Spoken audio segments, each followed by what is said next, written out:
दोस्तों, manufacturing series में आज हम लोग चौथी कड़ी लेकर के आप लोगों के लिए आ रहे हैं। मैं फरीदाबाद आया हूँ L&M auto industries private limited में, और ये लोग जो है पूरी तरह से लगभग इनका 100% बिजनेस जो है वो एक्सपोर्ट का है। 3 दशक से ये कंपनी यहाँ पे है, परंतु फिर भी बहुत सारी ऐसी इश्यूज़ हैं जो नैगिंग है। बहुत छोटी इश्यूज हो सकते हैं, जैसे बिजली की इशू हो सकती है, या हम जहाँ पे जा रहे हैं वहाँ जल जमाव आपको दिखेगा। तो जो आप एक विदेशों में देखते हैं कि इंडस्ट्रियल एरिया किस तरह से साफ़ सफाई वाला होता है, वो आपका भ्रम जो है भारत में आपको टूटता दिखेगा। परंतु इसके बिल्कुल कॉन्ट्रास्ट में, बिल्कुल उलट, जब हम फैक्ट्री फ्लोर पे जाते हैं और वहाँ पे देखते हैं कि किस तरह की चीज़ें बन रही हैं, और वो चीज़ें भारत में जिस तरह से गुणवत्ता के साथ समझौता किया जाता है हर चीज़ में आप देखोगे, उसके उलट चूँकि इनका लगभग 100% कारोबार जो एक्सपोर्ट का ही है, ये जर्मनी को, इटली को, यूएस को, अलग अलग यूरोपियन नेशंस कई हैं जहाँ पे ये लगभग 10 इंडस्ट्रीज़ को स्पेयर पार्ट्स, लगभग 3000 पार्ट्स ये क्रिएट करते हैं अपने यहाँ पे।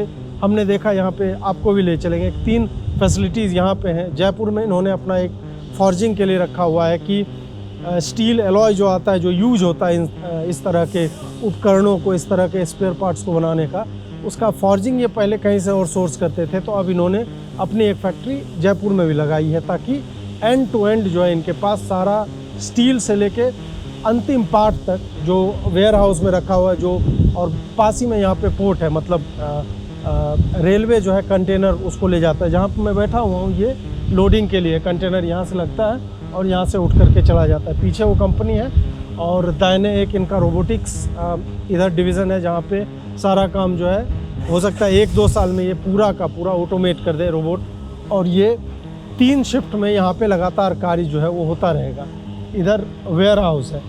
तो आज हम जिनसे मिलने आ रहे हैं संदीप मल जी से, वो आप कह सकते हो जनरेशनल है, परंतु ये कंपनी जो है उनके पिताजी ने आरंभ की, ये भी उसमें लगे रहे, और ये उनके श्रम का प्रतिफल है, और बहुत ही अच्छा ये लोग व्यापार कर रहे हैं। वैश्विक गुणवत्ता को मीट कर पाना भारत में एक इस तरह की कंपनी के लिए अपने आप में एक चैलेंज होता है।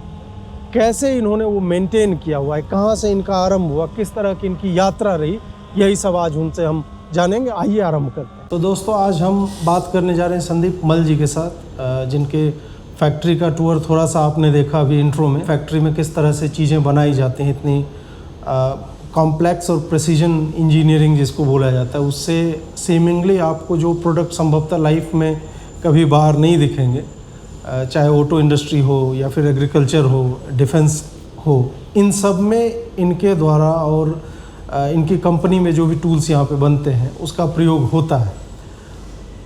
हम लगातार मैन्युफैक्चरिंग के ऊपर और MSMEs के ऊपर इसलिए फोकस कर रहे हैं क्योंकि भारत की विकास यात्रा में कहीं ना कहीं ये न केवल एक स्टेपिंग स्टोन है, बल्कि स्टेपिंग स्टोन भी ये उस स्तर का है जो हमें लोअर इनकम ग्रुप से मिडिल इनकम ग्रुप में भेजने में जो है बहुत बड़ा सहयोग कर सकता है। संदीप जी, बहुत बहुत स्वागत है आपका। धन्यवाद अजीत जी, आप थैंक्स, आप आए फैक्ट्री में, बहुत अच्छा लगा, स्वागत है आपका। सबसे पहले तो थोड़ा सा कंपनी की हिस्ट्री के बारे में बताइए कि कहाँ से ये आरंभ होता है, और आज जो है लगभग 2 दर्जन देशों में आप 100% आप एक्सपोर्ट में ही हैं।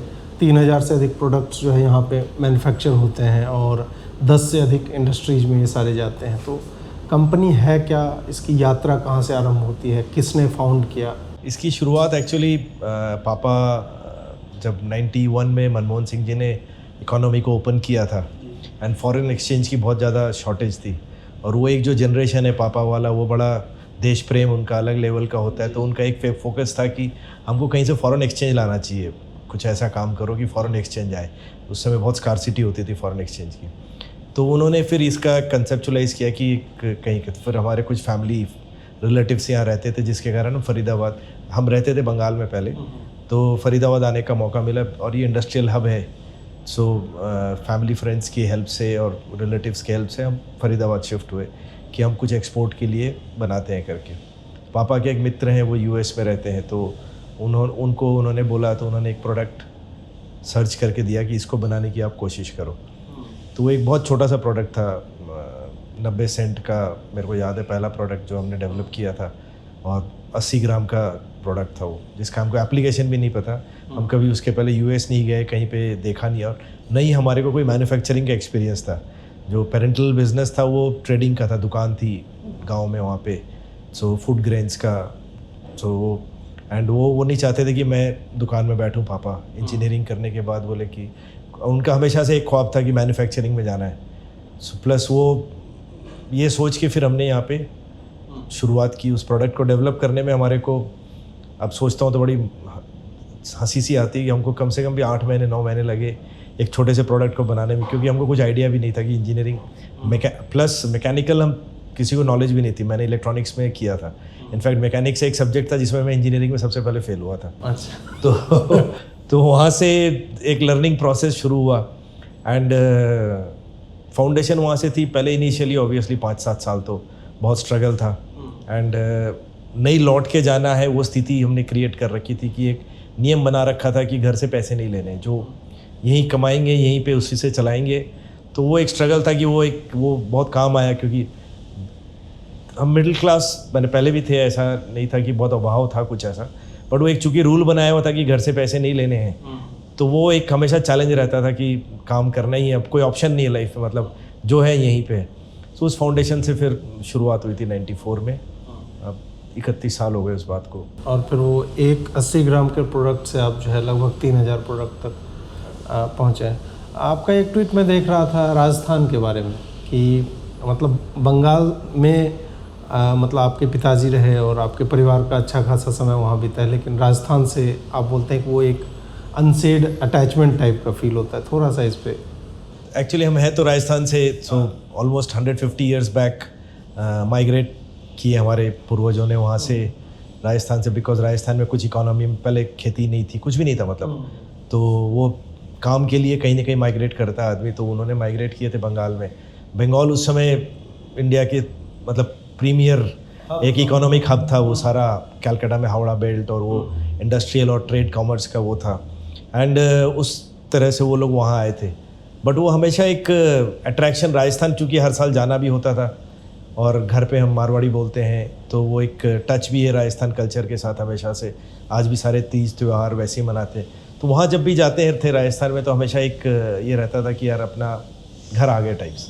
जबकि बॉर्न एंड बॉटम में बंगाल में हूँ और बंगाल मेरे को अच्छा भी लगता है। अगर मेरे को सेकंड शहर आउटसाइड ऑफ राजस्थान कहीं रहना तो कलकत्ता रहना पसंद करूँगा, क्योंकि वो मतलब वो भी बड़ा एक शहर अच्छा लगता है एज़ कम्पेयर टू बाकी दूसरी जगहों के। बट वहाँ जाने से अपना एक जैसे लग यू हैव कम होम। तो जब अभी हमको मौका मिला एक्सपैंड करना था फैक्ट्री को, तो पहला मौका मिलते ही अभी हमने वो राजस्थान में जयपुर में प्लांट लग रहा है हमारा एक नया। अच्छा। तो 60,000 स्क्वायर फीट का इन सब से बहुत बड़ी फैसिलिटी है वो। सो 2-1 महीने में चालू हो जाएगा, शेड वेड बन गया है, मशीनें भी आना शुरू हो गई है, तो ऑपरेशनल हो जाएगा 2-1 महीने में वहाँ पे। So it was like going back, वहाँ से 150 साल पहले निकले थे, वापस अपने घर जा रहे, वो फीलिंग एक आती है वहाँ पे। आपकी अपनी पर्सनल जर्नी कैसे रही, जहाँ से आपने किस कॉलेज से इंजीनियरिंग की है? मैंने नागपुर से किया था, YCC Yashwantrao Chavan college of engineering से, वहाँ से मैंने इंजीनियरिंग ज्वाइन किया था। सो घर पे कोई इंजीनियर कभी पढ़ा नहीं था, पापा की वो भी। किस साल की हम बात कर रहे हैं? 84 से 88। अरे यार। तो 1984 4 साल मतलब वो मेरे जन्म का साल है 86।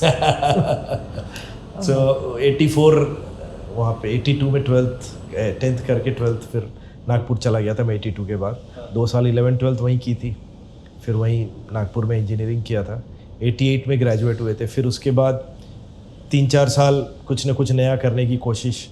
हमने एक अकाउंट, तब इलेक्ट्रॉनिक्स का झोंक था, इलेक्ट्रॉनिक्स करके आए थे, तो इलेक्ट्रॉनिक्स का एक पहले सबसे पहले कंप्यूटर खरीदा उस समय कि अकाउंटिंग को ऑनलाइन करेंगे।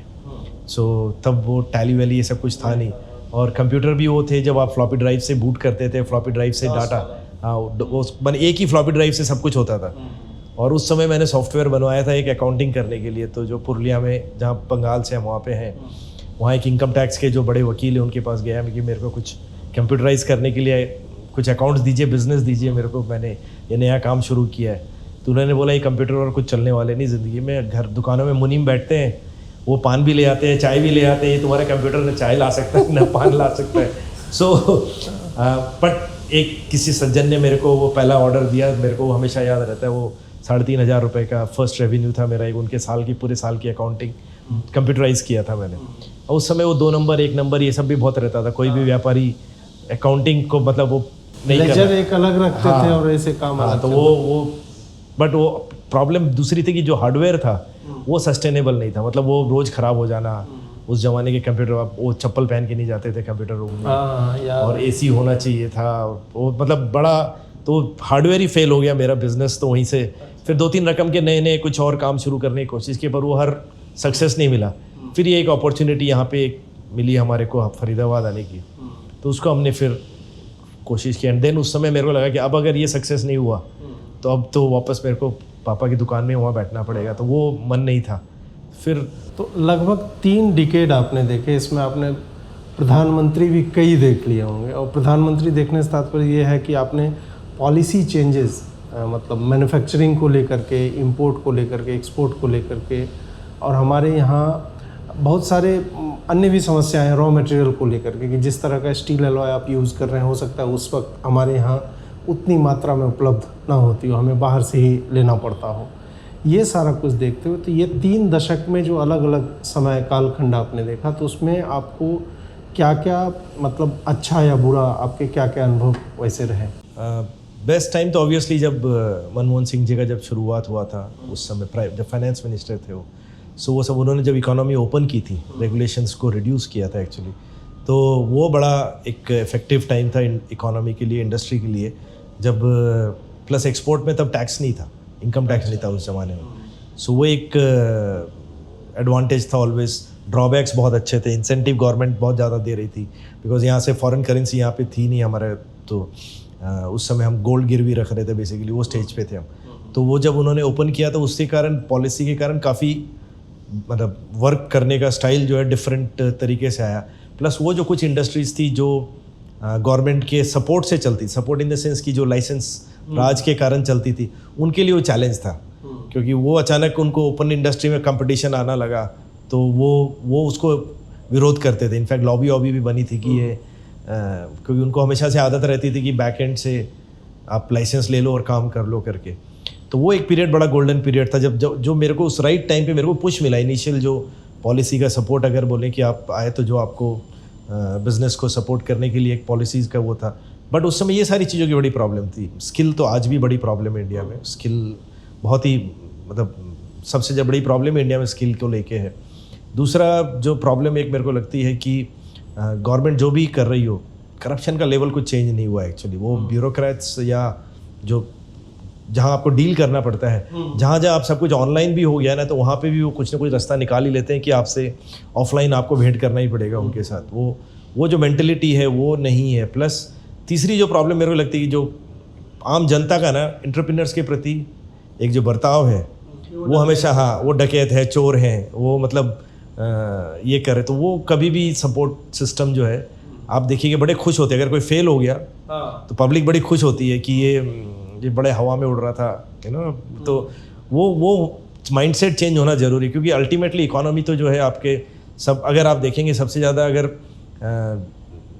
मतलब एंटी इस्टेब्लिशमेंट चीज़ें कम हुई थी जब आपकी इकोनॉमी अच्छी चलती है। तब पब्लिक के पास टाइम नहीं होता है, पैसा कमाना मेन उद्देश्य रहता है, सबको अपना काम धंधा नौकरी, उसमें ग्रोथ दिखती है। जहाँ पे भी आपको ये चीज़ें रुकने लगती है वहाँ पे फिर आपका दूसरी चीज़ें जो है सामने आने लगती है, सोशल इश्यूज ज़्यादा सामने आने लगते हैं, उसको करते हैं। तो वो इकोनॉमी का सपोर्ट जो है वो आई बिलीव ये सरकार ने भी बड़े अच्छे से शुरू किया था, हमारे करंट गवर्नमेंट मोदी जी की जो सरकार है।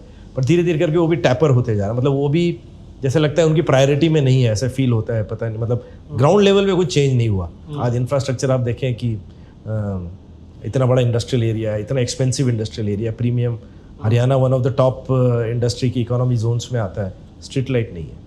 अब रात को यहाँ आइए आपको पूरा अंधेरा मिलेगा, तीनों शिफ्ट में काम चलता है, सीवर बह रहा होगा कहीं पे। वही मैं अभी आ रहा था, तो वही जब हम बाहर का कहीं जैसे साइंस चैनल है उस पर हम देखते हैं कि ये पेंसिल कैसे बन रही है, तो वो दिखाते हैं पूरा प्रोसेस कि रॉ मटेरियल आ भी रहा है, तो वो रास्ते भी हम देख रहे हैं कि क्या यहाँ पे अभी आ रहे थे तो पानी जो है वो रुका हुआ है।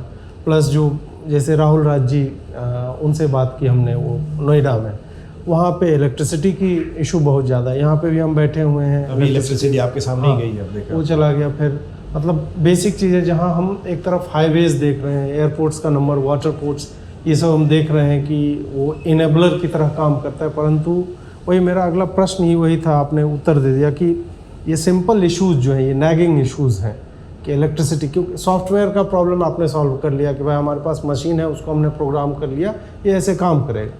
परंतु ये सारी चीज़ें कि फैक्ट्री फ्लोर पे बार बार लाइट आउट हो रहा है, ये मुझे लगता है कि प्लस जीएसटी तक लेना, मैं एक नॉर्मल सामान्य व्यक्ति के बारे में बता रहा हूँ, पहले एक आदमी को पैसा देना होता था, ऑनलाइन जब से हुआ है तो वो उस आदमी तक पहुँचने के लिए 3 और आदमी हो गए हैं।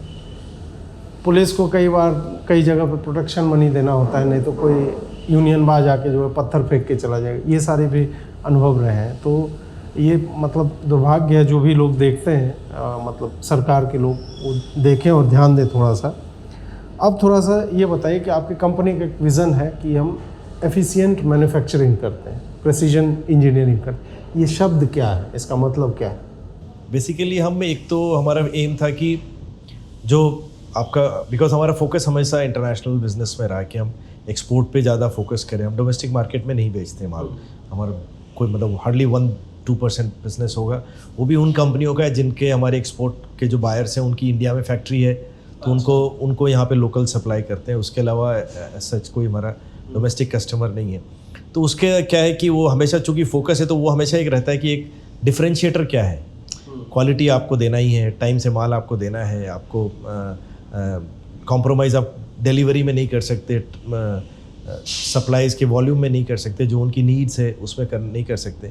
सो आप क्या डिफरेंशिएट करते हो कि आपसे क्यों खरीदे कोई, what stops them from buying China से है, तो पोर्तुगल से, यूरोपियन, हमारा बहुत बड़ा मार्केट यूरोप में है, तो यूरोप में बाकी स्मॉल कंट्रीज़ है जो कि अच्छी फोर्जिंग और काफ़ी टाइम से करती है, इटली में बड़े बड़े प्लांट चाहिए हैं, तो उनसे हमको वहाँ लोकल बाइंग करनी है, हमारे को यहाँ से माल बना के देना है, तो उसके फ्रेट का कॉस्ट है या फिर टाइम का पीरियड का कॉस्ट है, आपका ट्रांसपोर्टेशन का, उनको प्लानिंग करनी पड़ती है बहुत पहले से।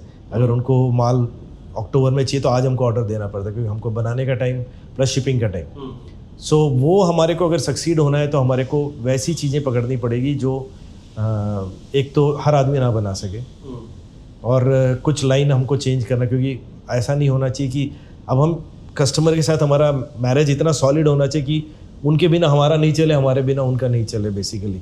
सो दैट वाज द एम। उसको देखते हुए कि हम बहुत प्रिसीजन कंपोनेंट्स, बहुत बैच टाइप प्रोडक्ट्स, हम हाई वॉल्यूम वाले बिजनेस नहीं करते कि लाखों में बना रहे हैं। सो हम मोटरसाइकिल के लिए पार्ट्स नहीं बनाते जैसे, तो बिकॉज उसमें आपका जो है वो गेम जो है वो आप compete नहीं कर सकते उनके साथ, बिकॉज वहाँ पे अब रोबोट्स काम कर रहे हैं, आपके पास भी वही काम कर रहे हैं, तो मैन पावर का आपका जो अगर एडवांटेज है वो ख़त्म हो जाता है। तो वो चीज़ें ख़त्म करने के लिए हमने मोस्टली वो चीज़ें की जो हमको ईजिली रिप्लेसेबल नहीं रहे हम अपनी इंडस्ट्री में जो भी हम कर रहे हैं उसमें। तो उस फोकस को रखते हुए हमने बहुत precision components, complete end to end solution buyer के लिए, कि जब जो हमको सिर्फ ड्राइंग भेजे उससे आगे से लेके फिनिश प्रोडक्ट तक जो भी बनाना है उसको डिज़ाइन करना, कैसे बनेगा, उसका स्टील कहाँ से आएगा, रॉ मटेरियल कहाँ से आएगा, प्रोक्योरमेंट का उसका क्वालिटी कंट्रोल क्या है, से लेके जितने प्रोसेस के चैनल्स हैं वो हमने सब इन हाउस लेके आए। कि आप जब भी आप कहीं कुछ 5 लोगों पे डिपेंडेंट हो जाते हो तो आपकी कहीं ना कहीं कॉम्प्रोमाइज़ होता है। सो अब जब बायर भी आता है तो उनको एक वन स्टॉप सॉल्यूशन दिखता है कि यहाँ पे आए तो एंड टू एंड आप वो कर सकते हैं। तो और प्लस आप प्रिसीजन बना रहे, फॉरेन करेंसी हमको सारा समझ में आता है, बिकॉज 30 साल से वही कर रहे हैं। सो हर रकम की करेंसी में कर रहे हैं, यूरो है, डॉलर है, ऑस्ट्रेलियन डॉलर्स है, कैनेडियन डॉलर्स है, तो मल्टीपल करेंसी में जब आप बिजनेस कर रहे हैं तो वो हमारे लोगों को भी समझता है कि कैसे फॉरेन करेंसी और प्लस इंटरनेशनल क्लाइंट्स को कैसे डील किया जाता है। सो वो एक हमने एक एडवांटेज लेके चले, वो हमारे को अभी क्यूमुलेटिव इतना बड़ा फोर्स बन गया है, वो एक पावर देता है। तो एक जैसे आपने बोला कि डिज़ाइन को प्रोवाइड करता है, एक तो ये तरीका है, और क्या ऐसा भी है कि आपने भी कुछ कंपोनेंट्स खुद ही डिज़ाइन किए हों? नहीं, हम प्रोडक्ट अपना नहीं बनाते। अच्छा, हम कस्टमर के डिज़ाइन प्रोडक्ट को बनाना कैसे है वो हम उनको जो चाहिए वो ड्राइंग भेज दिया, वो हमको ड्राइंग दे देते हैं कि ये हमारे को ये प्रोडक्ट चाहिए, या कंपोनेंट दे दिया किसी का ऐसा रहा कि इसको, तो हम उसको फिर रिवर्स इंजीनियरिंग करके इसको ये बनेगा ऐसे करके, वो पार्ट हम करते हैं। हम प्रोडक्ट के डायरेक्ट OEM को सप्लाई करते हैं, तो हम चूँकि हम इसलिए हम रिटेल नहीं कर सकते, मतलब कंज्यूमर को डायरेक्टली नहीं बेच सकते। वही मैं देख रहा था कि मतलब आपका कोई ऐसा नहीं है कि ये हमारा फ्लैगशिप प्रोडक्ट है, बड़ा टाइप का, एक वैरिड वो दिखता है हमें। अब जैसे कि एक कहा जाता है जैसे सेफ्टी पिन या पिन जो बनाते हैं, वो बिज़नेस बहुत प्रॉफिटेबल है। वो दिखता जितना इनसिग्निफिकेंट है उतना लार्ज वॉल्यूम में बनता है, उसका कंजम्पशन उतना अधिक है। तो संभवतः आपकी सोच उस तरह की नहीं है कि हमें जो एक हाई क्वालिटी का प्रोडक्ट और जो भारत में और कोई नहीं बना रहा है और हम यूरोपियन मार्केट से भी कम्पिटिटिव रह के करें। तो ये क्या एक कॉन्शियस चॉइस है? कई बार क्या होता है ना कि हम एक प्रोडक्ट बनाएं और उससे हमें प्रॉफिट मार्जिन बहुत अच्छा मिल रहा हो, और कई बार होता है कि जैसे आप 3000 प्रोडक्ट 10 से अधिक इंडस्ट्रीज में, कौन कौन सी इंडस्ट्रीज में बाय द वे? हम अभी agriculture, mining, construction, consumer durables, defence, aerospace या थोड़ा बहुत ऑटोमोबाइल्स में, बहुत कम करते हैं ऑटोमोबाइल्स में, बट थोड़ा बहुत ऑटोमोबाइल्स में करते हैं। तो ये 5-6 रकम की इंडस्ट्री है। ये एरोस्पेस, उसमें क्या बनता है? मतलब कुछ प्रोडक्ट्स बनते हैं, वो एक्चुअली हम कस्टमर के नाम अच्छा नहीं, हाँ मतलब वो नहीं बता सकते, बट कुछ मिसाइल के लॉन्चर्स के कंपोनेंट्स हैं। अच्छा, हम कंपोनेंट्स बनाते हैं, हम बेसिकली। हाँ, लॉन्चर थोड़े बनाए। हाँ, मतलब वो जितने भी हैं उसके लिए जो कुछ लगते हैं तो वो बनाते हैं। तो बट बेसिकली जो आपका सवाल था कि अब इतनी वैरायटी ऑफ प्रोडक्ट्स और ये, तो वो जैसे जैसे धक्के खाते गए ना। सो पहले मैं सिर्फ यूएस में बिजनेस करता था। 94 से लेके 2001 तक मैंने सिर्फ यूएस मार्केट में बिजनेस किया। सडनली सितंबर 11 हो गया।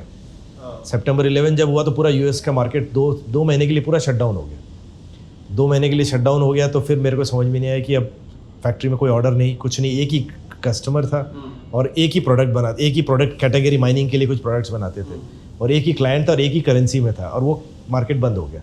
सडनली आपके पास 1.5-2 करोड़ रुपए का माल पड़ा है, आपके पास कोई बायर नहीं है।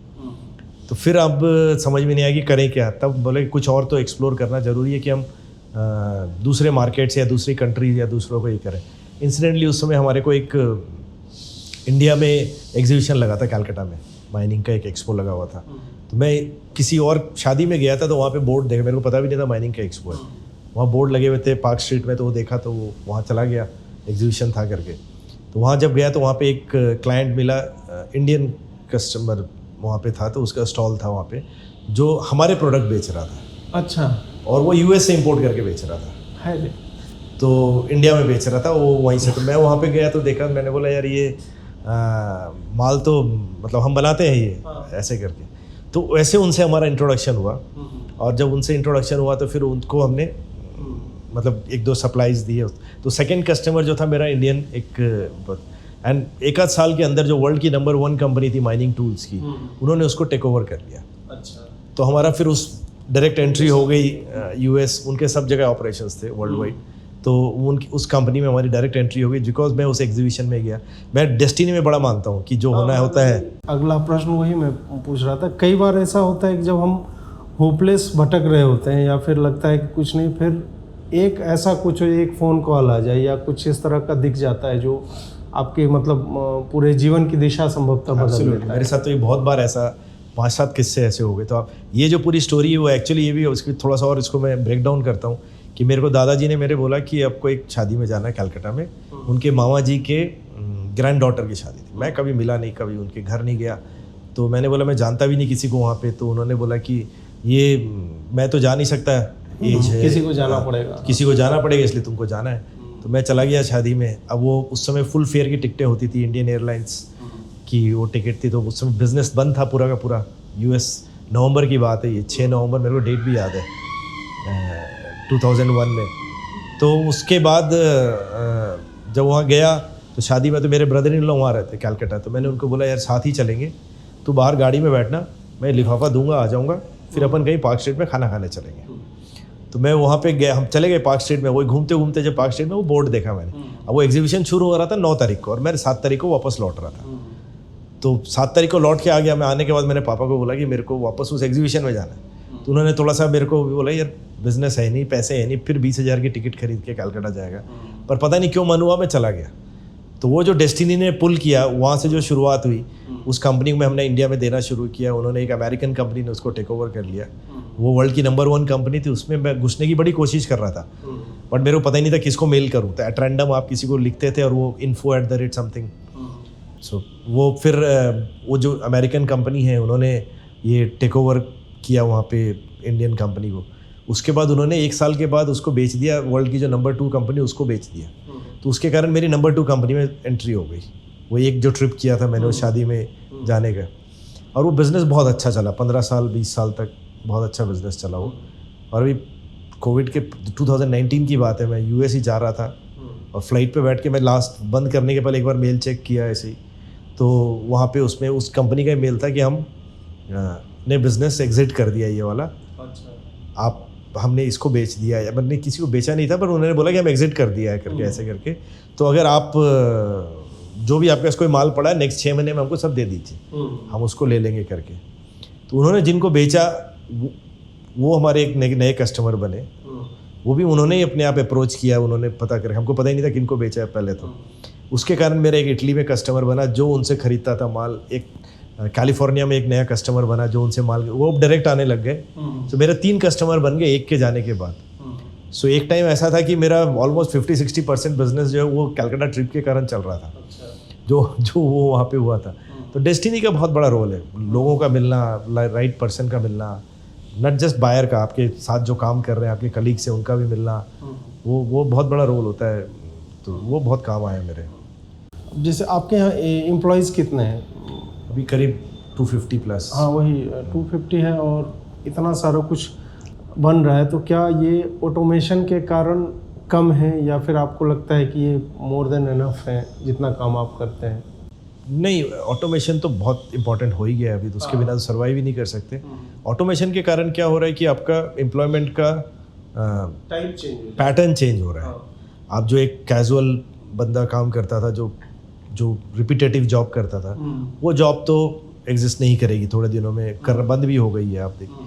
प्लस जो आपके जितना ऑटोमेट सिस्टम बनते जा रहा है, अब मैंने जब शुरू किया था तो अकाउंट्स में हमारे 3 लोग थे, आज भी 3 ही लोग हैं। तो बेसिकली हाँ, तो वो बेसिकली क्या है कि आपका उसमें भी 2 लोग तो सिर्फ कंप्लायंस के लिए हैं। अगर वो गवर्नमेंट की इतनी रेगुलेटरी के इतने ड्रामा चलते हैं, अगर वो नहीं हो, आप एक्चुअली आप देखेंगे दूसरे जिनसे हम compete कर रहे हैं। आपको एक छोटा सा एग्जांपल देते हैं, एक हमारा कनाडा में बायर है, तो मैं वाइल्ड लाइफ फोटोग्राफी करता हूँ, तो मैं वहाँ पे उनको एक बोला था एक लेंस लेके आना मेरे लिए। तो उन्होंने मेरे को लेंस के लिए उनको बोला, तो उन्होंने गलती से वो अपना एड्रेस जो है ऑफिस का एड्रेस दे दिया, ऑर्डर किया तो उस पर 7% वैट वहाँ पे था। तो चूंकि ऑफिस एड्रेस पे आया तो वैट लग के नहीं आया, एंड यूज़र पे सिर्फ लगता है, जैसे GST भी एंड यूज़र पे लगता है। यहाँ पे आप देखिए पूरे इसमें ना, आप दे रहे हो ले रहे हो, दे रहे हो ले रहे हो, हर चीज़ पे हमारे को GST चार्ज होता है। अब चूंकि एक्सपोर्ट पे हमारे को लगता नहीं है, तो हमको कस्टमर से रिफंड लेना, गवर्नमेंट से रिफंड लेना पड़ता है। तो हर समय मेरा कैश फ्लो फंसा हुआ है वहाँ पे। वो ट्रस्ट पे चलता है, विश्वास पे चलता है कि भाई बिजनेस यूज़र ने यूज़ किया है, आपका अगर ऑफिस का एड्रेस है तो इसका मतलब है कि आप GST मत चार्ज करो। अगर आप रेसिडेंस के एड्रेस पे मंगा रहे हो तो आपका ये एंड यूज़र हो तो आपको GST एक ही बार लगेगा। तो ये जो कॉम्प्लिकेशन के लिए वो 2 आदमी अकाउंट्स के हैं जो रेगुलेटरी को इसको मैच करने के लिए, तो उसकी भी ज़रूरत नहीं। तो एम्प्लॉयमेंट का तरीका चेंज हो जाएगा। बहुत हमारे इंजीनियर्स बढ़ते जा रहे हैं, ऑटोमेशन वाले। अब हमने अपना रोबोटिक्स का डिवीज़न चालू किया है, तो हम खुद ही अपनी मशीन्स को ऑटोमेट कर रहे हैं, रोबोट्स लगा रहे, सारे कर रहे हैं। तो उस टाइप के लोग ज़्यादा आ रहे हैं, और जो कैजुअल टाइप के वो कम होते जा रहे हैं।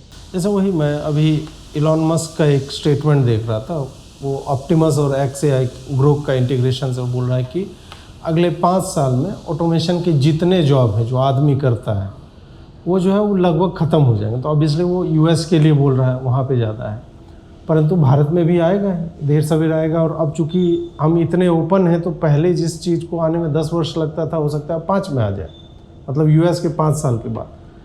इस पूरे सिनेरियो को आप मतलब न केवल अपनी इंडस्ट्री को लेके, बट ओवरऑल भारत में जो मैन्युफैक्चरिंग का सीन चल रहा है उसमें किस तरह से देखते हैं कि ये चाहे सॉफ्टवेयर में AI का प्रयोग हो रहा हो या फिर हार्डवेयर जैसे ह्यूमनॉइड है या रोबोट्स हैं उसको प्रोग्राम करते हैं, कितना दखल रहेगा इसका?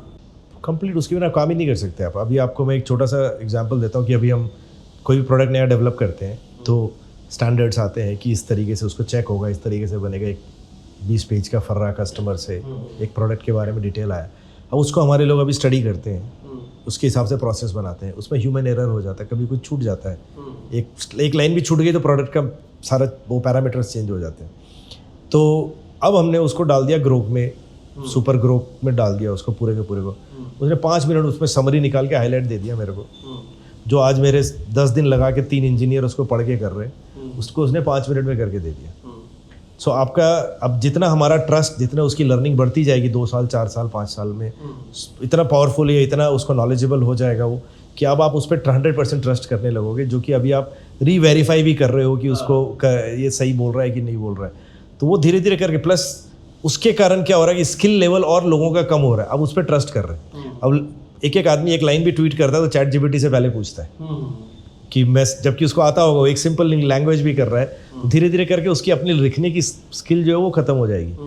तो हमारा जैसे विजन है, अभी आपने अगर देखेंगे उस प्लांट में, सेकेंड वाले प्लांट में आप गए होंगे तो जहाँ रोबोट लग रहा है अभी, तो वो नेक्स्ट ईयर एंड तक 2026 एंड तक वो लाइट आउट प्लांट रहे, रात भर काम चले, कोई आदमी ना रहे। अच्छा। सारी मशीनों पे रोबोट का आपने फीड कर दिया। ये मैं देख के आया था हमारे क्लाइंट के यहाँ जर्मनी में। अब वो माल लोड कर देते हैं, जो सेकंड शिफ्ट वाला बंदा है वो उसमें मटेरियल रात भर के लिए लोड कर दिया उसने, वो रात भर रोबोट काम करते रहते हैं। अगर उसको क्वालिटी इंस्पेक्शन के कैमरे वैमरे सब उसमें लगे हुए, स्कैनर वैनर सब चेक करते रहता है। अगर मशीन में कोई एरर है तो उसको ऑफसेट देके ठीक भी कर लेता है। और अगर उसके बाद वो कोई कारण से बंद हो गई, एरर कुछ आ गया, तो उनको 10 दिन साल में बंद भी रहे तो पसाता है कि भाई हमारे को कोई लॉस नहीं है, 10 दिन बंद भी होगी तो आपका जो लेबर का कॉस्ट है वो उन्होंने ज़ीरो कर दिया। अब ना इनकी कोई की डेथ होती है घर में, ना होली होती है, ना दिवाली होती है, रोबोट अपना काम कर रहा है, चल रहा है। अब रात भर आप लाइट बंद कर दो फैक्ट्री में, मशीनें चल रही होती है, तो आपको कुछ इंसान की ज़रूरत ही नहीं। अब अभी उस प्लांट में रात को हो सकता है 20-25 ऑपरेटर काम करते होंगे, उसकी जगह पे आपके 2 इंजीनियर पूरा मैनेज कर रहे होंगे। फिर एक क्वेश्चन आ जाता है थोड़ा सा, मतलब एम्प्लॉयमेंट को लेकर के, जैसे कंप्यूटर्स का जब आगमन होता है भारत में, तब बोलने लगा कि यार सारे जॉब जो है ख़त्म हो जाएंगे, लेकिन कंप्यूटर आया तो कंप्यूटर से जुड़े हुए जॉब जो है, उसी तरह रोबोटिक्स को लेकर के कहा जा रहा है कि यार ये आ जाएगा। जैसे आपने बोला कि वो पूरे प्लांट में आवश्यकता नहीं, लेकिन अगर वो नहीं रहे तो हो सकता है कि 20 आदमी को काम मिले। ये थोड़ा सा हमें समझाइए कि ये मतलब सरकारों के लिए एक विचित्र सा एरिया नहीं हो जाता कि वो रोज़गार कैसे प्रोवाइड करेंगे अगर मशीनें लगातार उनको रिप्लेस करते जाएंगे तो? देखिए वो उस समय भी हुआ था जब कंप्यूटर आए थे, तो सारे बैंक में रोज़ स्ट्राइक होती रहती थी कि हमारी जॉब जा रही है, ये कर। सिर्फ वो स्किल लेवल चेंज हो जाता है, आपको अपने आप को अपग्रेड करना पड़ता है, जो अपने आप, इनफैक्ट इंडस्ट्री में भी यही है। अगर हम नहीं करेंगे ये चीज़ तो हमारी फैक्ट्रियाँ बंद हो जाएगी। अभी जो आप देख रहे होंगे कि बहुत फैक्ट्रियाँ, मैं जो देखता हूँ चारों तरफ की, बहुत सारी बंद हो जाती है अपने फैमिली में, अराउंड फ्रेंड्स में, क्योंकि वो अपग्रेड नहीं करते अपने आप को। प्रोडक्ट लाइन भी एक्चुअली जो प्रोडक्ट्स मैं आपको बताया था 80 ग्राम का प्रोडक्ट जो मैं बनाता था, वो अब प्रोडक्ट हमसे चाइना ने छीन लिया, चाइना से वापस यूएस ने छीन लिया, वो टेक्नोलॉजी से उसको अब कर लिया। वो मिलियंस में यूज़ होते हैं, हर महीने यूज़ होते हैं, किंतु अब हम तो कम्पीट ही नहीं कर सकते। हम 80 ग्राम के प्रोडक्ट को 200 ग्राम से बनाते थे, अब वो 80 ग्राम का प्रोडक्ट 82 ग्राम से बनाते हैं, 82 ग्राम से बना रहे हैं उसको। वेस्टेज आपकी ज़ीरो है। तो वो टेक्नोलॉजी उन्होंने उतनी डेवलप कर ली है, वो प्रोडक्ट ऑब्सोलेट नहीं हो रहा है, बट वो अगर मैं अपग्रेड नहीं करूँगा तो मेरी इंडस्ट्री बंद हो जाएगी। सिमिलरली हर इंसान को भी अपने आप को चेंज करके अपग्रेड करना, बहुत डिफरेंट टाइप की स्किल्स की ज़रूरत पड़ेगी। उस तरह से आपका अभी फोरकास्ट करना इम्पॉसिबल हो गया कि मैं बच्चे को स्कूल में क्या पढ़ाऊँ। अभी वो जो पढ़ने जा रहा है वो उसके लिए कुछ भी रिलेवेंट नहीं होने वाला है। हम पोती के लिए स्कूल देख रहे थे, तो हम 2-5 स्कूल यहाँ फरीदाबाद में जाके आए, तो 1-2 स्कूल्स जो थी जो बड़ी आपको इन्फ्लुएंस करती, मतलब बड़ा कैंपस, बड़ी इंफ्रास्ट्रक्चर वो है। तो मेरी डॉटर इन लॉ की इच्छा थी कि अच्छे स्कूल में ऐसे में जाए, तो मैंने बोला यार ये लेबोरेटरी में क्या हो रहा है फिजिक्स साइंस की, यहाँ पे है कि नहीं है, वो जब तक वो 8th 9th में आएगी ना, तब तक ये लैब की कितनी रिलेवेंस रहेगी हमको पता भी नहीं हुआ। एक्चुअली वो एग्जिस्ट भी करेंगे नहीं करेंगे। आज की डेट में हमको उस स्कूल में भेजना चाहिए जहाँ पे उसकी वैल्यूज़ हमारे घर की वैल्यूज़ से मैच करते हो। हम जिस तरह से घर में रहते हैं, जिस तरह से, उस टाइप की कोई स्कूल है तो वो उसके लिए आज बेटर है, जब वो छोटी सी जा रही है केजी में और लोअर केजी में, जहाँ पे भी बाद में जाके हमको तो ये भी पता नहीं कि अभी एक्चुअली जिस तरह से चेंज हो रहा है, आज घर का डायनामिक्स इतना चेंज हो गया है कि पहले घर के, हम जॉइंट फैमिली रहते हैं, 9 लोग साथ में, 2-3 हाउस हेल्प हैं, 10-12 लोगों का रोज़ खाना बनता है, रोज़ बर्तन होते हैं उतने। अब वो जब रात को जाते हैं वो डिश वॉशर में डालते हैं, सुबह आते हैं वो धुला हुआ मिलता है। पहले नहीं तो इतने बर्तन धोने के लिए 2 घंटे उनको लगाने पड़ते, वॉशिंग मशीन में हम कपड़े डालते हैं, बट उससे कुछ चेंज नहीं हुआ। मतलब आपकी लाइफ में आपने काम और बढ़ाए, आपका जितना ईज होता जाएगा, आप 2 चीज़ करने के लिए एक्स्ट्रा आपको टाइम मिलता है कि आप उसमें आप अपनी किसी और जगह पे अपने चीज़ को यूज़ कर सकते हैं। जिसने उसको यूटिलाइज़ कर लिया उसकी ग्रोथ होगी, जो नहीं करेगा वो फिर वो पीछे छूटता जाएगा, वो धीरे धीरे करके। अनएम्प्लॉयमेंट तो प्रॉब्लम होगी, बट उसमें कारण क्या हो रहा है कि ये हम स्किल लेवल अपग्रेड नहीं करेंगे अगर कोई, तो वो फिर वो डिलीवरी बॉयज़ ये बिजनेस भी बढ़ ही रहा है आपके, अब सब कुछ ऑनलाइन ऑर्डर देने लग गए आप। जब ऑनलाइन डिलीवरी बॉयज भी तो मुझे लग रहा है खत्म हो जाएगा। चीन में तो ऑटोमेटेड घूम रहे हैं सड़कों पे, रोबोट जो है वो। हाँ वो यहाँ पे भी होने लग गया, यहाँ पे भी ड्रोन से भी ड्रोन से डिलीवरी हो रही है। है। वो बेटा चाइना गया हुआ था, अभी हमारी मशीन जो जयपुर से आई चाइना से आई, तो वो रूम सर्विस पे वो ड्रोन आके वो जो रोबोट है वो आके कोबोट आके डिलीवर करके जा रहा है आपका खाना, आपने जो ऑर्डर किया है। आदमी कोई नहीं आया, वो किचन से पिकअप करके आ रहा है, आपके रूम में डिलीवर करके दे रहा है। वो भी 6 फ्लोर में आप ऊपर जाके आ रहा है, लिफ्ट भी दबाता है, लिफ्ट पकड़ता आता है। सो वो धीरे धीरे करके वो भी आएगा, तो आपको फिर और कुछ ना कुछ आपको तो अब जिंदगी और आपको पढ़ते रहना पड़ेगा। जैसे डॉक्टर्स के साथ है ना, तो वो उनको जब तक वो अपग्रेड नहीं करते रहेंगे अपने आप को, तो वो भी ऑब्सोलीट हो जाते हैं डॉक्टर भी। तो वो वैसे ही ये भी सब चलता रहेगा, ये स्ट्रगल, नई नई चीज़ें आती रहेगी। अब चीन का जैसे आपने नाम लिया, चीन के बारे में थोड़ा सा मुझे ये भी बताइए। चीन जिस स्केल पे मैन्युफैक्चरिंग करता है, मतलब वो अनप्रेसिडेंटेड टाइप का है। हम यहाँ 1000 सोच रहे हैं, वो मिलियंस ऑफ कंपोनेंट जो है उस तरह से सोचता है। दोनों के अप्रोच में क्या अंतर है, और भारत को आप कब तक उस स्थिति में पहुँचते देखना चाहते हैं, या क्या बॉटलनेक हैं जो हम चीन का जैसे ग्वांगझाओ है या अन्य बिजनेस सेंटर्स हैं, उनके तो पूरे शहर जो है इसी पे आधारित है कि मैन्युफैक्चरिंग हब है, यहाँ पे हॉस्टल्स रहेंगे, बच्चे यहाँ पे रहेंगे और वो आके उनका काम करना है, सोना है, इतना ही काम है। वो इतना ज़्यादा फ़र्क है सोच में, मेंटलिटी में, काम करने के तरीके में। जहाँ से हमने जैसे अभी फोर्जिंग प्रेस ली, इंडिया में कोई नहीं बनाता वो प्रेस जो है। मैं अगर ख़रीदना भी चाहूँ देशभक्ति से कि मैं इंडिया से ही खरीदूँगा, तो कोई मैन्युफैक्चर हमने अभी उन्होंने हमको एक वीडियो भेजी कि वो 10,000 टन की प्रेस, हमने 1000 टन की खरीदी, उन्होंने 10,000 टन की वो बनाई है किसी के लिए, डिफेंस के लिए। इंडिया में 200 टन की नहीं बनाता कोई, तो वो डिफरेंट। तो अब जब उस जहाँ से हमने खरीदी उसके वहाँ पे गए देखने के लिए, विजिट करने के लिए गए, तो गवर्नमेंट ने क्या किया वहाँ पे, उन्होंने वर्ल्ड की बेस्ट फोर्जिंग मशीन्स जितनी भी है वो खरीद के लाके उनको दे दी, एक सेट ऑफ इंजीनियर्स को या जो भी डिपार्टमेंट बनाया उसको दे दिया, इसको डिसमेंटल करो, रिवर्स इंजीनियरिंग करो और अच्छी कुछ बनाओ। तो उन्होंने जर्मनी से, यूके से, इटली से, यूएस से, जहाँ भी जितनी बेस्ट कंपनियाँ थी उनके सबके ला के यहाँ पे बनाया उसको, और उन्होंने एक कुछ नया तैयार किया। उसमें फेलियर्स भी हुए वो है, बट उन्होंने क्या किया, साथ में एक यूनिवर्सिटी बना दी फोर्जिंग के लिए। अब एक फोर्जिंग टेक्नोलॉजी की यूनिवर्सिटी बन गई, वहाँ से हर साल जो है हज़ारों बच्चे वो पढ़ के निकल रहे हैं, और वो प्रोडक्ट अच्छा होते होते होते अभी वो वर्ल्ड क्लास हो गया कि जिसको आप इनफैक्ट हमारे जो फोर्जिंग के परचेजिंग जो देखते हैं, जो टेक्निकल लोग हैं, वो लोग गए थे वहाँ पे फैक्ट्री से, तो वो बोले शॉप फ्लोर इतना साफ़ है कि हमको प्लेट की भी ज़रूरत नहीं है फोर्जिंग में, हम खाना रख के नीचे खा सकते हैं, मतलब इतना नीट एंड क्लीन है, फुल रोबोटिक काम कर रहा है वो। तो फ़र्क क्या है कि हम इंडिया में ना सोने की मुर्गी वाली जो कहावत है पुराने ज़माने की, सोने की मुर्गियों का, अभी मोस्ट ऑफ द इंडस्ट्री के लिए जो लोग, ये गवर्नमेंट है ना, वो एक तो प्रॉपर्टी डीलर है, वो इंडस्ट्री को सपोर्ट नहीं करती, वो किसानों से खेत लेती है, उसको प्रीमियम में इंडस्ट्री को बेचती है। ऑक्शन के बहाना होता है कि ऑक्शन के नाम पे बेचेंगे, ऑक्शन में भी खुद के लोग बैठाते हैं उसको प्राइस को जैकअप करने के लिए। अब अगर लैंड की कॉस्ट वहाँ पे, अभी आज चाइना में अगर मैं इंडस्ट्री लगाने का इंटरेस्ट दिखाऊं, तो वो मेरे को 2 साल के लिए लैंड फ्री, पावर फ्री, सारे इंसेंटिव्स देती है कि आप आइए लगाइए। इनफैक्ट बायर्स भी ढूंढ के देती है आपको, तो आपको स्केल देती है कि आप, मैं एक मशीन फैक्ट्री में गया, मैं वहाँ तो 30-40 CNC ऐसी उतरी नहीं थी उससे अपने रैक से। मैंने पूछा क्यों खरीद के रखी है, तो गवर्नमेंट ने बोले बहुत इंसेंटिव दे रखा था, क्योंकि उन्होंने कोई CNC की फैक्ट्री लगवाई, उसमें वो उतना वॉल्यूम बढ़ने से वो कॉस्ट इफेक्टिव होता है। उसको बेचने के लिए उन्होंने मार्केट क्रिएट किया कि हम इंसेंटिवाइज करते हैं, अगर आप तुम इतने की खरीदोगे तो हम आपको लोन देंगे, 0% में देंगे, जो भी देंगे। अब वो इंफ्रास्ट्रक्चर वो क्रिएट होता गया, उस तरह से उन्होंने प्रोवाइड किया एक। आज उनका स्किल लेवल भी इतना ऊपर है, आज एक कोटेशन वो हम किसी से मांगते हैं ना, तो 1 घंटे में कोटेशन आता है वहाँ से। हमसे हमारा क्लाइंट मांगता है, तो हमारी अपनी फैक्ट्री में मैंने देखा है 7 दिन की ब्यूरोक्रेसी चलती है। वो प्रोडक्शन वाला बोलता है कि अगर उससे फेल हो गया, उसको मीटिंग में पूछा जाएगा, भाई तूने बोला था 10 मिनट में बनेगा, अब तो 12 मिनट में बन रहा है। तो वो अपनी कैलकुलेशन में टाइम लगाएगा, डिज़ाइन वाला अपना टाइम लगाएगा, क्वालिटी वाले अपना टाइम, स्टोर वाले पैकिंग का बॉक्स डिज़ाइन करने में अपना टाइम लगेगा।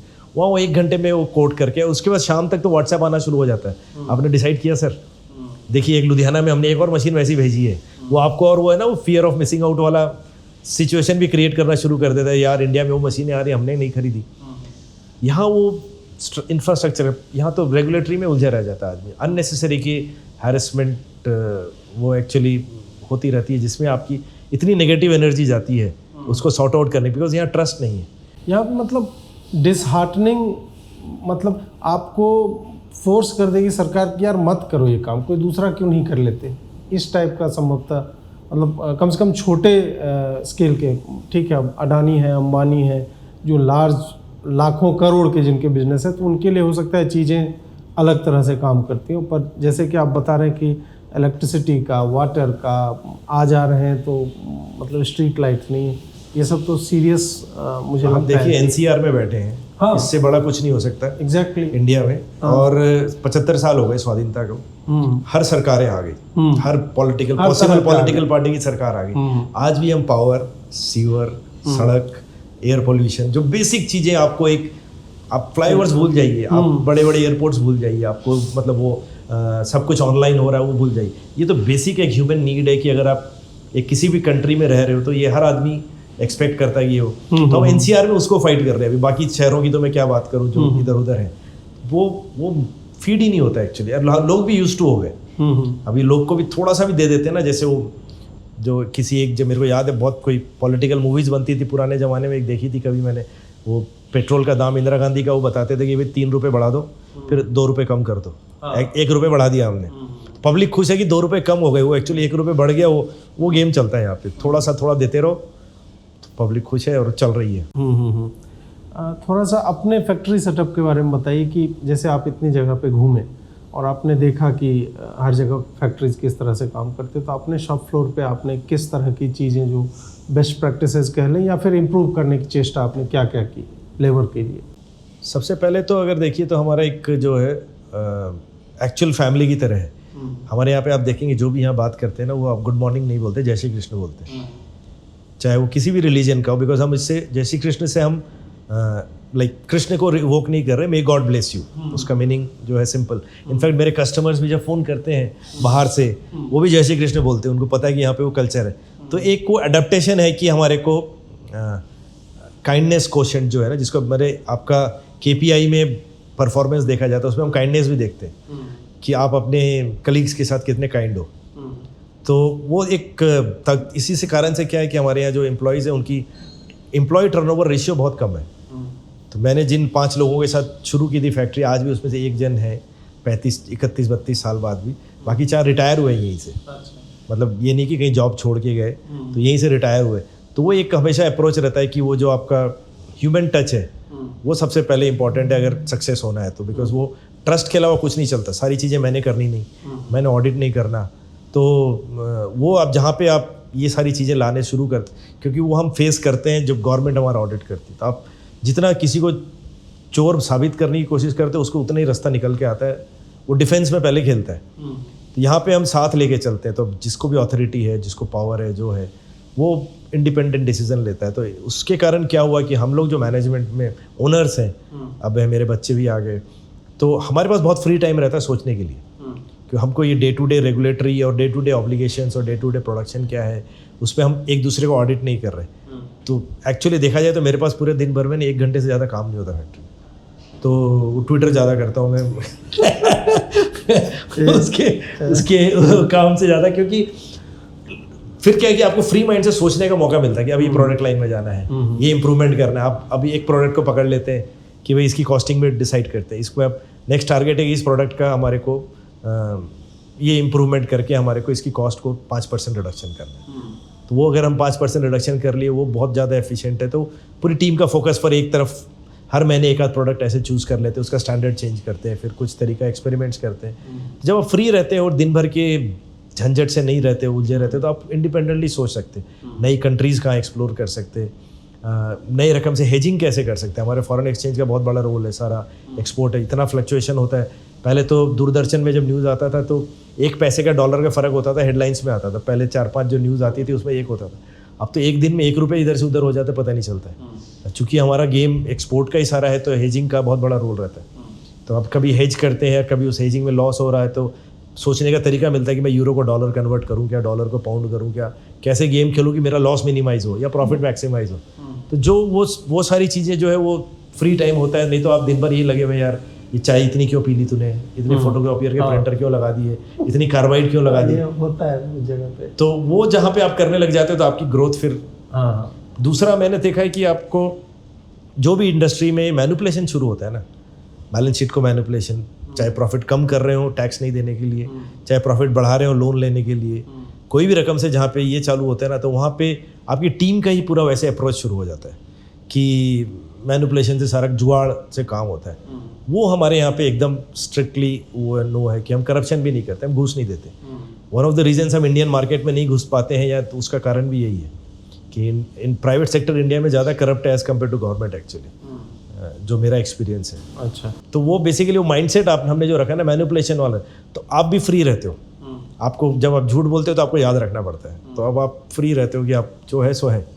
अब जैसे आप विजिट करने आ रहे हैं या कोई कस्टमर आता है तो हमको फैक्ट्री साफ़ करनी है, दिखाना है, वो माइंडसेट ख़त्म हो जाता है कि भाई जो है अगर हम डिलीवर कर सकते हैं तो वो सही है। तो वो थोड़ी सी मेंटलिटी वैसे रखने से कारण वो पॉजिटिविटी रहती है, तो वो टीम भी काम करती है अच्छे से। फिर तो टीम के ही बारे में थोड़ा सा, ये जो आपने बोला कि हम ऐसे लोगों को चाहते हैं कि जो हमारे यहाँ से रिटायर ही हो या छोड़ने की उनकी इच्छा ना हो, तो ऐसे लोगों को पहचानना, मतलब हायरिंग प्रोसेस आपका क्या है? एक तो स्किल होता है, उसके बाद बाकी चीज़ें इंटरव्यू में देखते हैं। बेसिकली आप हायर कैसे करते हैं लोगों को? ये तो थोड़ा सा गैम्बल ही होता है। मतलब देखिए, वो आप एक इंटरव्यू में एक बायोडाटा पढ़ के चैट जीपीटी से भी बनने लगा जैसे इंडियन अरेंज्ड मैरिज में होता है ना, शुरुआत तो आपको बड़ा सब कुछ अच्छा अच्छा दिखाया जाता है, फिर आप तो आपको कहीं ना कहीं जाके उसको अनलर्न कराना पड़ता है। आजकल जितने भी प्राय जो पढ़ के आते हैं वो स्किल आपके मैन्युफैक्चरिंग इंडस्ट्री में या किसी भी बिजनेस में काम नहीं आता जो कॉलेज से पढ़ के आता है। इनफैक्ट मैं तो अपने बेटे से मजाक कर रहा था कि उसको स्कूल से निकाल ले, पोती को होम एजुकेशन करते हैं, वो जितनी फीस दे रहे हो ना उतना सिप करता रहे तो उसको पैसे की ज़रूरत नहीं पड़ेगी जब वो 21-22 साल की होगी, तो वो ज़्यादा सीखेगी उल्टा घर में। तो वो स्किल अनलर्न कराना पड़ता है, उनको ट्रेन करना पड़ता है, अपने सिस्टम, अपनी सोच, अपनी माइंडसेट में वो लेके आना पड़ता है। और फिर कुछ उसमें से जो सही रहते हैं वो सस्टेन करते रहते हैं, जो आपकी वेवलेंथ से मैच करते हैं। नहीं रहते हैं कुछ ऐसे छूटते भी रहते हैं जो जाते रहते हैं कि वो उनकी एस्पिरेशंस अलग होती है। पर इनफैक्ट हमने सबसे ज़्यादा लूज़ किया है अगर कोई अच्छा टैलेंट, तो वो फीमेल्स का लूज़ किया जो शादी होके कहीं और चले गए। अच्छा, तो जो हमने ट्रेन किया, तैयार हुआ, तो वो एक प्रॉब्लम रहती है। बट चल, पर धीरे धीरे करके आपकी कोर टीम जो है ना, जो टॉप के 8-10 लोग रहते हैं जो सीनियर लेवल पे रहते हैं, वो फिर आपकी एक डेवलप हो जाती है टीम, जो लॉन्ग टर्म उनको भी कहीं ना कहीं काम करना है। अगर काम करना, कहीं बाहर से आए हुए वो भी सब यहाँ लोकल तो होते हैं नहीं, प्राय माइग्रेटरी होते हैं जो आते हैं। प्लस उनको अच्छा माहौल, इन्वायरमेंट अच्छा मिलता है, एक्स्ट्रा प्रेशर नहीं रहता है। हम तो उल्टा 6 बजे बोलते हैं घर जा भैया, रुकना मत, तुम रुकोगे तो और एसी का और बिजली का बिल और फूकोगे यहाँ पे। और बर्थडेज पे मत घर आओ, फैक्ट्री आओ, एनिवर्सरीज मनाओ। हम बर्थडे साथ में मनाते हैं सबका। मंथली हमारा एक टाउन हॉल टाइप का होता है, तो जिनके उस महीने में बर्थडेज हैं, एम्प्लॉई ऑफ द मंथ, ये सब जो जनरली होता है हर कंपनी में, उस टाइप के साथ में हम सेलिब्रेट करते हैं। तो एक माहौल बड़ा पॉजिटिव रहता है यहाँ पे, वो एक बहुत अच्छा हेल्प करता है। तो जैसे जो ढलते जाता है आपके इसमें, वो फिर वो लॉन्ग टर्म हो जाता है फिर। अच्छा, एक चीज़ जो भी आपने मतलब हायरिंग में ही बोला कि अनलर्न करना पड़ता है। हम देखते हैं कि हमारे ये बच्चे हमारे समाज से ही उठ के जाते हैं जहाँ पे हर चीज़ चलता है, जुगाड़ का सिस्टम ये है। फिर हम रटने वाले एजुकेशन सिस्टम में जाते हैं, वहाँ पर भी हम इस बात से प्रभावित होकर अपने इंजीनियरिंग के मतलब विभाग चुनते हैं कि हमें इलेक्ट्रिकल में जाना है, सॉफ्टवेयर में जाना है, किस में जाना है, कि मार्केट किसका क्या चल रहा है, मेरा स्किल किधर है कि मैं कोडिंग कर सकता हूँ कि नहीं, वो मेरा फोकस कभी नहीं रहता है। और भारत में मैन्युफैक्चरिंग का जॉब कि आप हाथ अपने जो है ग्रीस उसमें लग रहा है और तेल लग रहा है, वो इंजीनियर मतलब वो 2.5 इंच ऊपर उठ जाता है। एक निर्मल वर्मा की कहानी है, उसमें 2.5 इंच ऊपर, तो वो एक अलग लेवल पे चलता है और उसको लगता है, सोसाइटी से भी वो डिमांड करता है कि मैं ऑटोमोबाइल इंजीनियर हूँ, बाइक अपनी ठीक नहीं कर सकता हूँ, इस तरह की चीज़। ऐसे में मैन्युफैक्चरिंग पे मतलब मेरा पूरा का पूरा चैनल देखोगे मोस्टली पॉलिटिकल ही है, पॉलिटिकल और सोशल है। मैन्युफैक्चरिंग मैंने इसलिए लिया कि लोगों को पता होना चाहिए कि भाई ये भी बढ़िया जॉब है। यहाँ से जब आप एक चीज़ को, एक ब्लॉक ऑफ एल्यूमिनियम या फिर स्टील एलॉय को आप जब पूरा प्रोसेस होते देखते हो, तो एक अलग तरह का अनुभव संभवतः देता है जो भी वहाँ पे काम करते होंगे। ये कूल कैसे बनाया जाए इसको मैन्युफैक्चरिंग को? ये हमारी एक्चुअली सोशल प्रॉब्लम बहुत बड़ी है कि हम डिग्निटी ऑफ लेबर नहीं।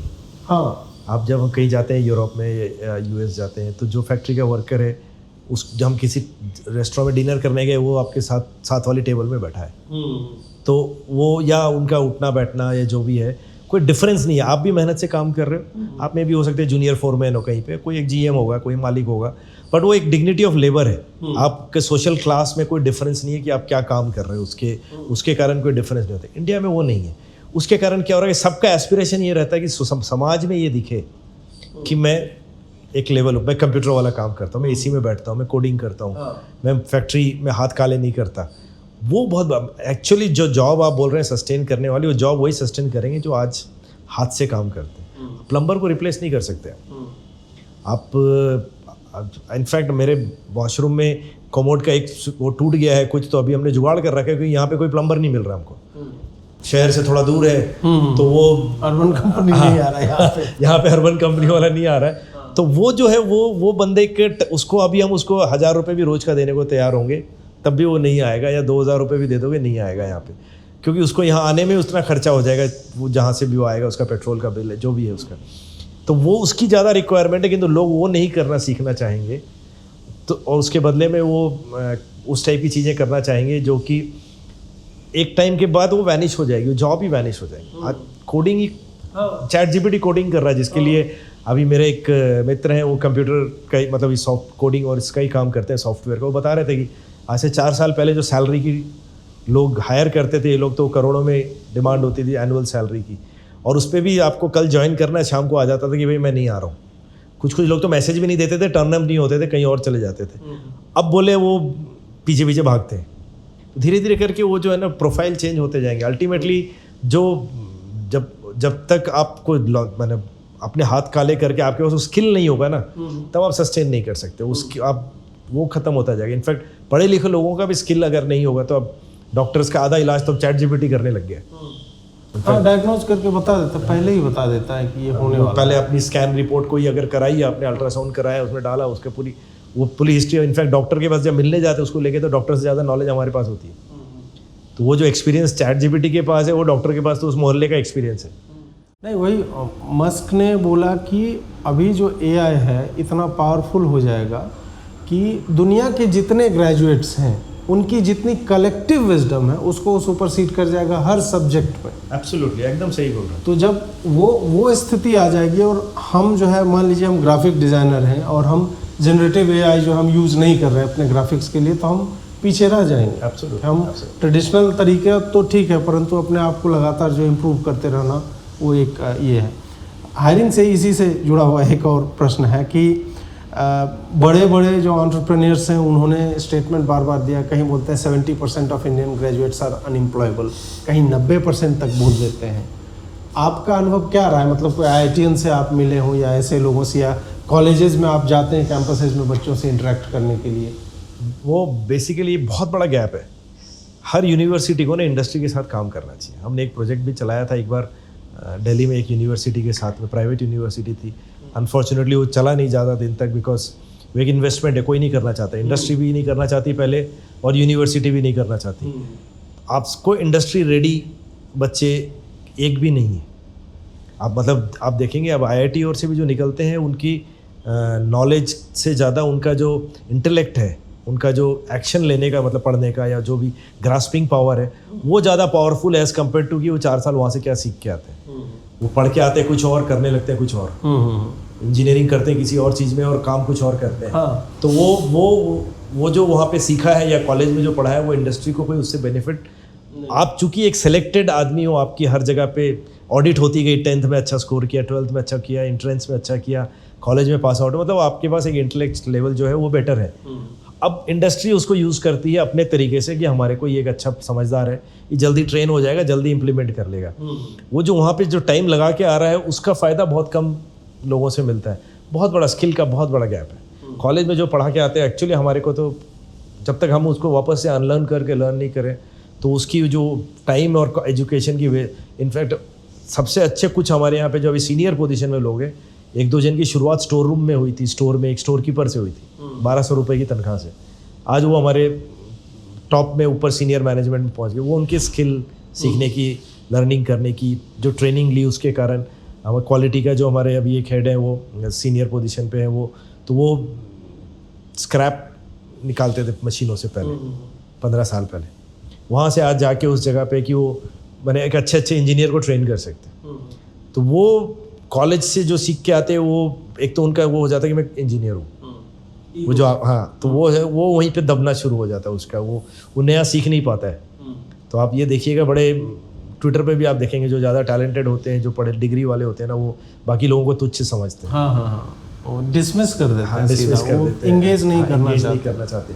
तो वो एक प्रॉब्लम, वो वहीं अटक जाते हैं, उनकी ग्रोथ वहीं अटक जाती है। क्योंकि एवरीडे तो नई चीज़ें आ रही है, नई लर्निंग है, और जितना एक्सपीरियंस से आता है, आज मैं जिस स्टेज पे खड़ा हूँ 30-35 साल के कैरियर के बाद, वो मैं जब था उस समय तब ज़ीरो टैलेंट था। मतलब चाहे मैं कितना ही पढ़ा हुआ होता, वो चीज़ें नहीं कर सकता था जो आज मैं विजुअलाइज़ कर सकता हूँ। मैं आज से आने वाले 5 साल की अपनी बैलेंस शीट को विजुअलाइज़ कर सकता हूँ। अगर मैं ये करूँगा तो ये होगा, ये नहीं करूँगा तो यहाँ ख़त्म हो जाएगा। वो अभी मेरे बच्चे नहीं कर सकते, क्योंकि वो चीज़ें, कुछ चीज़ें एक्सपीरियंस से आती है, जो आप ऑन द जॉब काम करके आती है, वो कॉलेज एजुकेशन से नहीं आती। एक जो क्वालिटी की आपने बात अभी की, क्वालिटी इंस्पेक्शन में संभवतः स्टार्ट में आपके कुछ प्रोडक्ट जो है वो जो वर्ल्ड जिस तरह का आपके क्लाइंट को चाहिए, तो संभवतः वो फेल हुए। वहाँ से कैसे लर्निंग, और दोनों जगह के रिक्वायरमेंट थोड़ा सा बताइए कि भारत में हम एक उसी साइज़ की कार देखते हैं जिसके पहियों का वेट जो है वो अलग होता है, और विदेशों में वो अलग होता है। चाहे सेफ्टी का स्टैंडर्ड ले लो या नॉर्मल जो ये सारी चीज़ें हैं, तो इसमें कितने गेज पे क्या मतलब ग्रुप्स कितने बनेंगे, किस तरह से जो प्रिसीजन की हम बात करते हैं, दोनों जगह के अप्रोच में और डिलीवरी में क्या अंतर है? मेरे साथ क्या हुआ कि मेरा सबसे बड़ा लक पॉइंट था कि मैंने जो पहली शिपमेंट अपनी भेजी, जो आपको बताया मैं 80 ग्राम वाला जो पीस है 90 सेंट का, वो जब पहला ऑर्डर आया तब वो बहुत डिले हो रहा था। हमने उनको कमिट कर दिया कि हम 3 महीने में माल दे रहे हैं। अब वो माल देने के बाद हम 3 महीने में तो दे नहीं पाए, हमको ऑलमोस्ट 8 महीने 9 महीने लग गए। उनका फॉलोअप आता था, और जब फिर क्या होता, उस समय ईमेल और ये सब तो थे नहीं। कहानी आपने ट्विटर पे थ्रेड लिखा था, 94 की बात है। जी। तो वो ईमेल और होता नहीं था, तो मैंने उनको फैक्स कर दिया कि ये माल चला। वो फॉलोअप आता था, माल अभी पैक भी नहीं हुआ था, क्वालिटी चेक हो रही थी। तो मैंने 6000 पीस का ऑर्डर था, मैंने 6000 पीस का $5400 का इन्वॉइस करके, मेरा लाइफ का पहला इन्वॉइस, उनको फैक्स कर दिया कि माल चला गया। वो LCL शिपमेंट जाना है, वो 15 दिन पोर्ट पे भी पड़ा रहेगा तो कोई ट्रैक नहीं कर सकता टाइप्स। हमने बिल एक बना दिया, उनको फैक्स कर दिया, जबकि भी माल चेक हो रहा है। तो जब चेक करने लगे तो लास्ट में उसमें 400 पीस ऐसे निकले जिसमें डिफेक्टिव था, कुछ एक डिफेक्ट था उसमें जो ड्राइंग से मैच नहीं था। तो मेरा जो बहुत छोटी सी टीम थी, हम तो शॉप फ्लोर में, और फैक्ट्री कॉन्फ्रेंस रूम से डबल टाइप की फैक्ट्री थी, छोटी सी, एक रेंटेड प्रीमाइसेस में थी उधर। तो वो फोरमैन जो था उसने आके बोला, साहब इसमें ये 400 पीस डिफेक्ट है इस 6000 में। तो मैंने बोला, यार ये 6000 पीस में 400 पीस का क्या पता चलेगा, तू मिला दे और भेज दे। तो मैंने वो 400 पीस उसमें मिला के वो भेज। मेरे को उस प्रोडक्ट का एप्लीकेशन भी नहीं पता, मैं कभी US गया नहीं उसके पहले, और क्या है उसका यूटिलिटी और क्या कुछ भी नहीं पता। मैंने वो मिला के भेज दी। मैंने उस दिन की प्रॉब्लम सॉल्व कर ली कि चूंकि मैंने इन्वॉइस $6000 का 6000 पीस का भेज दिया था, तो मैंने वो प्रॉब्लम सॉल्व करने के लिए 6000 पीस क्वांटिटी डाल के भेज दी उसमें। 2-2.5 महीने में वो माल लुढ़कते LCL कार्गो पहुंचा वहाँ पे। अब वो कोई एक ऑटोमेटिक मशीन में, फिर वो माइन सेफ्टी में यूज़ होते थे, रूफ में बोल्टिंग करने के लिए ड्रिल करते थे उससे। अब वो जब वो ऑटोमेटेड मशीन पे लगाए तो हर थोड़ी देर में एक पीस जो है वो फिट नहीं है उसमें, बिकॉज उसमें डायमेंशनल आउट था वो। तो थोड़ी देर बाद उन्होंने ट्राई करने के बाद पूरा का पूरा लॉट स्क्रैप करके उसको साइड में कर दिया। मेरे कस्टमर का फ़ोन आया हुआ शाम को मेरे पास कि ये क्या नॉनसेंस, तुमने एक तो इतना टाइम लगाया, तुमको प्रोडक्ट बनाना नहीं आता, ये नहीं आता। उसने जो भी उसको गाली गलौज देनी थी मेरे को तो दिया। तो मैंने उसको फिर एकदम फैक्ट बताया। मैंने बोला ये मेरे से गलती हो गई, ये ऐसी सिचुएशन थी, मैंने तुमको 15 दिन पहले इन्वॉइस भेज दिया था और अब मेरे पास कोई ऑप्शन नहीं था, तो मैंने उसको ऐसे कैसे करके अब वो कर दिया। मैंने बोला कि आप प्लीज़ मेरे को पेमेंट दे देना, क्योंकि अगर मैं पेमेंट नहीं आएगी मेरी तो उस समय ब्लैक लिस्ट हो जाए। फेरा के लॉज बड़े स्ट्रिंजेंट थे, 6 महीने में अगर पैसा नहीं आता था तो आपको गवर्नमेंट ब्लैक लिस्ट कर देती थी। तो दे देना, नहीं तो मेरे को आज ही बोरिया बिस्तर समेट के वापस पुरुलिया जाना पड़ेगा और मैं कभी ना कभी आपको कंपेंसेट वो करूँगा, जैसे भी करके होगा, आई डोंट नो, बट वो कर दूंगा, आप पेमेंट मेरे को भेज देना करके। तो उसने वो पैसे भी दिए। उसने ये भी बोला कि मैं आपको, this is my investment in your learning process, कभी ज़िंदगी में क्वालिटी से कॉम्प्रोमाइज़ मत करना। तो वो जो पहले दिन ही झटका लगा और पहले दिन ही जो सीखा, हल्के में बच जाना जिसको बोलते हैं ना, कि बाद में, तो वो हमेशा एक फोकस रहा है कि क्वालिटी, फैक्ट्री से बाहर जो प्रोडक्ट जाए वो कस्टमर को वाव निकलना, वो जो डिफरेंशिएटर नहीं तो आपसे बिजनेस क्यों करेगा उसको। अगर वो पेन लगने लगे कि यार LNM से माल जब आता है हर चौथे शिपमेंट में कुछ ना कुछ प्रॉब्लम आती है, तो वो फिर आपसे ज़्यादा दिन नहीं करेगा। परचेजर को पेन नहीं चाहिए होता है, उसको उस प्राइस में देने वाले 50 मिल जाएंगे वर्ल्ड वाइड जो बायर है उसको। तो उसको वो अगर आप ease of business, ease of buying का देते हैं, तो वो क्वालिटी कॉन्शियस जो है वो पहले दिन से कि आपका फोकस जो है वो क्वालिटी में होना चाहिए। अनफॉर्चुनेटली हमारे यहाँ पे क्या है कि उसके हमने जो वो है ना वो कम कर दिया, अपनी डिमांड कम कर दी, क्योंकि वो जो ब्रिटिशर्स से मेंटेलिटी चलती आ रही है कि थोड़ा सा दे दो खुश हो जाता है। तो हमारी सोच अभी भी वैसे ही चल रही है, एंड फिर उसको पॉलिटिशियंस भी इनकैश करते हैं। आप तो ये ज़्यादा जानते हैं ये सब, तो उसको वो थोड़ा थोड़ा करके आपको फीड करते हैं। तो हम कॉम्प्रोमाइज़ करते रहते हैं। जान की कोई कीमत नहीं है यहाँ पे, सेफ्टी आपको पता है, रोड में लोग चलाते भी ऐसे हैं, गाड़ी में भी। रोड छोड़िए, हवाई जहाज अभी जो अहमदाबाद वाला, उसमें मतलब जब वो घटना घट जाती है उसके बाद हमने देखा कि अचानक से ये भी बोइंग का विमान जो है लौटाया जा, 2 सप्ताह वो लगातार हर दिन न्यूज़ में कुछ ना कुछ 15 पॉइंट का DGCA जो है वो लाता है ऑडिट करके भी, उसके बाद गायब है वो। अब फिर जय सिया राम जैसे जो है वो चल रहा है उस तरह से। ये आप कभी भी देखिएगा, जब भी कुछ होता है ना, कोई टेररिस्ट अटैक भी होता है तो थोड़ा दिन सब रहता है, उसके बाद आम, क्योंकि सब स्ट्रगल कर रहे हैं यहाँ पे रोज की रोज सर्वाइवल करने के लिए। साइरस मिस्त्री की डेथ हुई थी, वो रोड जो है टूटा हुआ था, तो गडकरी ने बोला कि हाँ अब जो हमें पीछे भी सीट बेल्ट लगाना पड़ेगा। फिर क्या हुआ उसका? अबे सीट बेल्ट लगाने से नहीं होगा, सड़क जो है वो ठीक कर लो। और एक बड़ा आदमी मरता है तब जाके तुम्हें लगता है कि पॉलिसी लेवल पे हम कुछ जो है हमें वो बदलाव करना चाहिए। खैर इसी में मैन्युफैक्चरिंग में ही अभी हम देख रहे हैं देश को कि वो जो अनकन्वेंशनल एरियाज़ हैं भारत के लिए, जैसे ड्रोन मैन्युफैक्चरिंग, उसमें कुछ लोग लगे हुए हैं। एटमबर्ग वाले जो BLDC मोटर्स का एप्लीकेशन बना रहे हैं, मिक्सर बना रहे हैं, फ़ैन बना रहे हैं, उसकी अच्छी खासी डिमांड बढ़ रही है। ये सब जो फॉरेन कंपनीज़ द्वारा डोमिनेटेड एरियाज़ थे, या फिर SSS डिफेंस है, उनका भी हमने फैक्ट्री टूर किया था, तो उसमें भी हमने देखा कि गन्स जो है वर्ल्ड क्लास की, और वो भी स्प्रिंग बनाते थे कार के लिए। और वो आदमी जो 5 साल में ये सब सीख करके, और जो 100 साल में इटली में कोई गन बना रहा है उसके लेवल की गन बनाना। तो भारत थोड़ा सा जो है उस दिशा में जाता दिख रहा है कि समस्याएं बहुत हैं, फिर भी मोटिवेटेड इंडिविजुअल्स हैं कि नहीं यार हमें जो है हम भारत में रह के भी बढ़िया कर सकते हैं। फिर अब डिफेंस मैन्युफैक्चरिंग जो है ओपन हो रहा है। इन सब चीज़ों को आप कैसे देखते हैं भारत के लिए? बहुत ही यंग जो टैलेंटेड कुछ एंटरप्रेन्योर्स हैं ना, बहुत अच्छा काम कर रहे हैं। मतलब मैं तो अभी काफ़ी लोगों से टच में आ रहा हूँ, ट्विटर के कारण से पता चल रहा है। तो बहुत ही अच्छा, मतलब उन मोटिवेशन है, काम करने का तरीका है। थोड़ा सा उनको सपोर्ट चाहिए सरकारी जो है ना, मतलब हमको सब्सिडी नहीं चाहिए, मैं तो इंडस्ट्री की तरफ से बोल रहा हूँ। हमको इंसेंटिव मिलता है एक्सपोर्ट करने से, सपोज कीजिए, या कुछ भी मिलता है। आप कहीं हरियाणा सरकार भी इंसेंटिव्स देती है कुछ यहाँ पे आप काम करते हैं, राजस्थान में अभी फैक्ट्री लग रही है वहाँ भी देती है। वो नहीं चाहिए, आप हटा दो। आप हमारे लिए ना जो हिंड्रेंसेस है उसको हटा दो, जो आपके कारण आ रही है हर मोड पे, रेगुलेटरी का रेड टेपिज्म, उसको भी हटा दो साथ में। क्योंकि जो भी एंटरप्रेन्योर उतरता है इंडिया में, एक बहुत बड़ा फैक्टर है कि यहाँ पे ना इज्जत को हम बहुत वैल्यू करते हैं अपनी। कोई भी फेल होने के लिए बिजनेस नहीं करता, वो उस स्टेज पे ला दिया जाता है या आ जाता है। अनफॉर्चुनेटली बिजनेस अगर करते हैं रिस्क है। आज हम भी आज जयपुर प्लांट लगा रहे, इतना इन्वेस्टमेंट कर रहे हैं, तो वो रिस्क लेके करते हैं।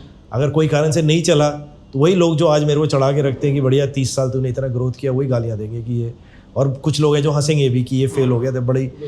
तो वो जो रेड टेपिज्म अगर हटा दे गवर्नमेंट, तो ये बहुत अच्छा करेंगे। अभी तो बहुत यंग टैलेंटेड, बहुत मोटिवेटेड है, एंड सोशल मीडिया के कारण भी एक मोटिवेशन मिलता है करने के लिए, और सर्वाइव करने का तरीका भी अभी वही है अल्टीमेटली।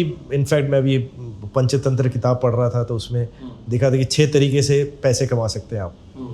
सबसे पहले तक ये भीख मांग के कमा सकते हैं, दूसरा है कि आप कहीं पे नौकरी करके कमा सकते हैं, तीसरा है कि आप कहीं ब्याज दे के सूदखोरी कर सकते हैं, सर्विस दे के कमा सकते हैं, खेती करके, एग्रीकल्चर, लास्ट जो था उसमें बिजनेस करके कमा सकते हैं। तो बाकी 5 के सामने उसने बोला कि अगर आप बिजनेस करके कमा सकते हैं तो सबसे सस्टेनेबल है आपका, बाकी चीज़ें दूसरों पे बहुत ज़्यादा डिपेंडेंट है। तो वो अभी माइंडसेट यहाँ पे आ रहा है एंटरप्रेन्योरशिप का, जो है ना, वो हमेशा से इंडिया में एंटरप्रेन्योरशिप अच्छी रही है। गवर्नमेंट के सपोर्ट के नहीं होने के कारण मैनिपुलेटिव माइंडसेट ज़्यादा हो गया। एज फार एज अब जो यंग टैलेंट आ रहा है, यंग लोग आ रहे हैं, वो उस सोच से आ रहे हैं कि हमको वर्ल्ड क्लास चीज़ें बनानी है, और बहुत लोग बहुत कुछ अच्छा भी कर रहे हैं, बहुत अच्छा प्रोडक्ट्स भी आ रहे हैं। और इनफैक्ट उनको थोड़ा सा सपोर्ट सिस्टम मिल जाए ना समाज से, पब्लिक से और गवर्नमेंट से, तो बहुत ग्रो करेंगे। लोग मिलियंस यूज़ करते हैं, फाउंडर्स को देते हैं सॉफ्टवेयर बनाने के लिए, मैन्युफैक्चरिंग में इन्वेस्ट करना शुरू करें वीसी फंडिंग वाले, तो बहुत बहुत ग्रोथ हो सकती है। अब थोड़ा सा आप अपनी हॉबीज़ के बारे में बताइए। एक तो आपके हेल्थ एंडेवर्स के बारे में कि आपकी शायद रीढ़ की हड्डी में कुछ समस्या हुई थी और फिर जो है अपने हेल्थ को, या पहले से भी आप हेल्थ को लेकर कॉन्शियस थे या अभी ये हुआ है? नहीं, पहले तो एक ही काम था, पैसे कमाने। जब यहाँ आए थे वो जिद थी, तो मैंने कुछ भी किया ही नहीं अपने हेल्थ के लिए। मैं बीमारियाँ हो गई, ओबेसिटी हो गई, मोटापा था, तो वो सारा था। तो वो फिर उसके बाद मेरा एक कार क्रैश हो गया था, तो कार क्रैश के कारण मेरा वो यहाँ पे C4 C5 टूट गया था। तो उसके बाद मेरा टिटेनियम का डिस्क लगा था, यहाँ से काट के यहाँ मेरा टिटेनियम का डिस्क लगा हुआ है। तो उस समय जो मैं रिहैब में था, घर पे खाली बैठा हुआ था, तब सोचने का मौका मिला मेरे को कि मैंने किया क्या ज़िंदगी में। एक ही काम था, सिर्फ काम करो, नई मशीन लाओ, नया कहीं से भी एक दिन के लिए मैं US जाता था। सुबह गया, फ्लाइट मीटिंग किया, शाम को वापस आ गया। कहीं अपॉर्चुनिटी दिखनी चाहिए थी तो वो भागता था। तो फैमिली से कोई मतलब नहीं था, वाइफ का सपोर्ट नहीं होता तो शायद आज के ज़माने के हिसाब से तो बहुत कलेशी हो जाता, किंतु उसने पूरे घर को संभाल के रखा, मतलब बच्चों को पाला अच्छे से, जो भी किया, पेरेंट्स का ख्याल रखा। तो वो मेरा एक ही मकसद रहता था। तो उस दौरान जब वो ब्लड टेस्ट और सब हुए, तब पता चला कि मेरे ब्लड मार्कर्स बहुत ही ऑफ है। कोलेस्ट्रॉल बहुत हाई था मेरा, ट्राइग्लिसराइड 400 से ऊपर था, यूरिक एसिड 8 से ऊपर था, मतलब बीपी मेरा बहुत हाई रहता था। उसके पहले कभी चेक ही नहीं किया था ब्लड प्रेशर। तो फिर मेरे को लगा कि यार ये तो कुछ करना चाहिए, नहीं तो डॉक्टर्स मेरे को मेडिसिन पे शुरू कर रहे थे। फिर मैंने वो मेडिसिन तो शुरू नहीं की, बट मैंने अपना लाइफस्टाइल को थोड़ा सा चेंज करना शुरू किया कि थोड़ा सा वॉक करते हैं। वॉक करने के बाद मेरे को सपोर्ट भी मिलता गया, क्योंकि एक मेरा जो USP जो मेरे को लगता है कि मैं विश्वास जिस पे करता हूँ उस पर फिर पूरा विश्वास करता हूँ। मैं या तो करता नहीं हूँ, करने के बाद फिर मैं उस तरफ दिमाग भी नहीं लगाता। फैक्ट्री में भी मेरे को फ़ायदा मिलता है, पर्सनल लाइफ में भी मिलता है। तो हमारे पड़ोस में एक बेटे का दोस्त है, वो इंडियन टीम, बॉक्सिंग टीम का रिप्रेजेंट करता था, विजेंदर और इनके साथ उस समय कॉमनवेल्थ और एशियन गेम्स में। तो वो मैंने उसको बोला, यार राजीव तू यार इतना फिट रहता है, हमारे को देख, तेरे अंकल की क्या हालत हो रखी है। तो उसने मेरे को 2-1 महीने एक भी दिन छोड़ा नहीं, वो पार्क ले जाता, जिम ले जाता। वो 2 महीने में मेरे को फिजिकल चेंज दिखने लगा, अपना वजन कम हुआ, अच्छा एनर्जेटिक फील होने लगा।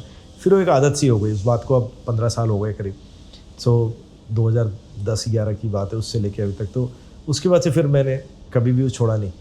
तो वो फिज़िकल एक्टिविटी से बेटर होने लगा, तो फिर मेंटल की तरफ मेरे को एंगर बहुत आता था, गुस्सा बहुत आता था, तो फ्रस्ट्रेशन रहता था हमेशा, बिकॉज आपका यहाँ लोड रहता था काम का, ग्रोथ कर रहे थे बड़ी फास्ट, कोई सेकंड टीम बनाने की आदत नहीं थी उस समय। तो वो सारे काम खुद ही करने हैं। तो सुबह 7 बजे से ऑफिस आते थे, रात को 10 बजे जा रहे, 11 बजे जा रहे, रोज़ संडे मंडे सब एक ही था, कोई सोशल लाइफ थी नहीं। तो कहीं ना कहीं फ्रस्ट्रेशन निकलता था, एंगर। फिर मैं काउंसलर के पास के गया, तो मेंटल हेल्थ पे भी कुछ काम किया। तो वो सारा करने के बाद मेरे को लगा कि अब जब सब कुछ नॉर्मल हो गया लाइफ में, फैमिली लाइफ भी अच्छी हो गई, खुशहाली ज़्यादा हो गई, फिजिकली पेन फ्री लाइफ हो गई, मेटाबॉलिकली मैं ऑलमोस्ट 15 साल यंग हूँ अपने एज की, बायोलॉजिकल एज के हिसाब से। तो मेरे को लगा यार ये सब कोई कर सकते हैं, ऐसा कुछ तो कोई रॉकेट साइंस तो मैंने किया नहीं। The only thing I did was मैं कंसिस्टेंट था, छोटे छोटे स्टेप्स जो है रोज़ लेता था, ऐसे मैं रातों रात रिजल्ट वेट नहीं कर रहा था। तो जब मैं कर सकता हूँ तो हर इंसान कर सकता है। सो मेरा ट्विटर फिर वो फ्लो हमेशा वही रहा, मोटिवेट करने के लोगों को, यार अपने हेल्थ का, ये अगर हेल्थ नहीं है, ये कहावत भी है ना, सारी प्रॉब्लम्स छोटी हो जाती है जिस दिन हेल्थ की प्रॉब्लम शुरू हो जाती है। तो वो अगर हेल्थ नहीं है तो आप जितना ही मेहनत कर लो, जितना पैसा कमा लो, वो अल्टीमेटली वो आपको पेन में जब आता है तो कुछ काम नहीं आता है। तो वो एक फोकस एक है। इसके अलावा मैंने देखा कि अगर मेरे को मेंटल हेल्थ को अपने एक्टिव रखना है तो मेरे को कुछ ना कुछ नया करते रहना बहुत ज़रूरी है। आपको एक डोपामिन मिलता है, एक पीक पे जाते हो, पीक में जाने के बाद उससे ऊपर जाना का जो गैप रिस्क रिवॉर्ड है वो बड़ा डिफरेंट है। तो वाइल्ड लाइफ फोटोग्राफी जैसे मैंने शुरू की, तो 2014 में मेरे को इंडिया का बेस्ट वाइल्ड लाइफ फोटोग्राफर का अवार्ड मिला, 2015 में भी मिला। पर मेरे को लगा कि अब इससे ऊपर मेरे को इंटरनेशनल लेवल पे अगर जाना है तो मेरे को साल में 300 दिन जंगल में रहना पड़ेगा, वर्ल्ड वाइड घूमना पड़ेगा। मतलब आपका कम्पिटिटिव एडवांटेज वहाँ पे, जब वो बोलते हैं ना IIT में आप चले गए, अब सब इक्वल के बीच में बैठे हो, तो वैसे ही वहाँ पे अब जाके आप, वो मेरे लिए पॉसिबल नहीं था। एक फैमिली लाइफ थी, काम था, ये मेरे लिए ज़्यादा मेन वर्क ना बन जाए। हाँ। तो वो था, तो फिर मैंने उससे भी ड्रॉ कर लिया। मैं अब फन के लिए करता हूँ, साल में 1-2 ट्रिप करता हूँ। पहले हर हफ्ते जाया करता था, अब साल में 1-2 ट्रिप करता हूँ, अपने शौक के हिसाब से करता हूँ, हॉबी के हिसाब से करता हूँ। तो मतलब कुछ और सीखते हैं, तो मैंने बेकिंग सीखी, तो अभी पियानो सीख रहा हूँ जैसे, तो कुछ ना कुछ गोल्फ सीख रहा हूँ, तो कुछ ना कुछ नया सीखते रहो। तो वो आपका जीरो से शुरू करते हो तो आपको एक एंथू रहता है, आपका डोपामिन का फ्लो सही आता है, आप उसको मज़ा ले सकते हो। जो उसके पीक पे जहाँ तक आपको रनिंग जैसे किया, तो मैराथन, बॉम्बे मैराथन मेरा था जब लास्ट, तो वो था कि मैं ये बॉस्टन में दौड़ना है एक बार। बॉस्टन दौड़ने के लिए मेरे को क्वालिफाई करने के लिए बॉम्बे मैराथन में 3 घंटे 35 मिनट ऐसे में कुछ अचीव करना था। और उस साल कोविड के कारण मैराथन हुआ ही नहीं, जिस साल मैंने बहुत मेहनत की। तो वो मोटिवेशन ही खत्म हो गया यार। मैंने बोला यार इतनी हर हफ्ते 100-150 किलोमीटर रनिंग करेंगे, इस उम्र में कहीं इंजरी हो गई तो 6 महीने के लिए और बिस्तर पे पड़ जाएंगे। तो अपन रनिंग एंजॉय करते, तो मैं अभी भी दौड़ता हूँ अपनी स्पीड पे, अपने पेस पे, वीक में 2 दिन 3 दिन दौड़ने जाता हूँ। बट अब वो कम्पिटिटिव एडवांटेज रनिंग से विड्रॉ कर लिया। तो बस वैसे ही कुछ ना कुछ नया सीखने की इच्छा रहती है। और ये सब ट्रांसलेट होता है आपके मतलब कंपनी में अपने? एब्सोल्युटली। मेरे जब से ये लाइफ चेंज की है मैंने, हमारी कंपनी शायद 5-6 गुना ग्रो की है लास्ट 10 साल में। जस्ट बिकॉज कि अब मैं फ्री माइंड से, एनर्जेटिक माइंड से जहाँ फोकस करना है उसी पे फोकस कर पाता हूँ, जो मेरे को मैक्सिमम ग्रोथ देगी। और उन चीज़ों से निकल जाता हूँ जो मतलब छोटी छोटी बातें हैं। मेरे को एक इंसिडेंट से याद आता है, एक हमारे एक मित्र थे, कॉस्ट अकाउंटेंट, ओबेरॉय ग्रुप में थे। तो मैंने उसको पूछा, यार ये पिल्फरेज तो यार गेस्ट ही टॉवल चुरा के ले जाते तुम्हारे होटल से, तुम कैसे रोकते हो? मतलब तो बोले हमने कॉस्टिंग में ले रखा है 8-10%, तो ये होना ही है, इसके ऊपर ना जाए उसको रोकने के लिए हम बैठे। तो वो जो छोटा परसेंटेज है ना, उसको आप भूखे, अल्टीमेटली आपके लिए पॉसिबल नहीं है कि हर, बट वो मायने नहीं रखता। वो चीज़ें, छोटी मोटी चीज़ें मायने नहीं रखती। आप उसको देख के आप बिगर पिक्चर में, अगर मेरी 50% बाइंग स्टील में है, मैं अगर 50 पैसे भी तोड़ लिया स्टील प्लांट से और मैं 1000 टन लोहा खरीद रहा हूँ, तो वो उसका इक्विवेलेंट मैं कोई भी सेविंग नहीं कर सकता बाकी छोटी छोटी चीज़ों से फैक्ट्री में। या फॉरेन करेंसी हमारा सेकंड मेजर प्लेयर है, जैसे इतना फ्लक्चुएशन करता है कि मैं 90 में सेल कर रहा हूँ, 100 करोड़ यूरो हो गया। 10 रुपये का अगर मेरे को एडवांटेज मिल गया, मैं 2 मिलियन यूरो माल बेच रहा हूँ, 2 करोड़ रुपए हो गए। तो आप उसको, उसमें मेरे को ज़्यादा एडवांटेज है एज़ कम्पेयर टू कि मैं एक टंगस्टन कार्बाइड किसी ने चोरी करके जूते में छुपा के ले गया, एक ऑपरेटर या वर्कर जो भी है, तो बड़े पीस तो ले जा नहीं सकता कहीं पे। तो उसको मैं कितना हिसाब लगाऊंगा कि उसकी एफिशिएंसी कितनी आ रही नहीं आ रही है।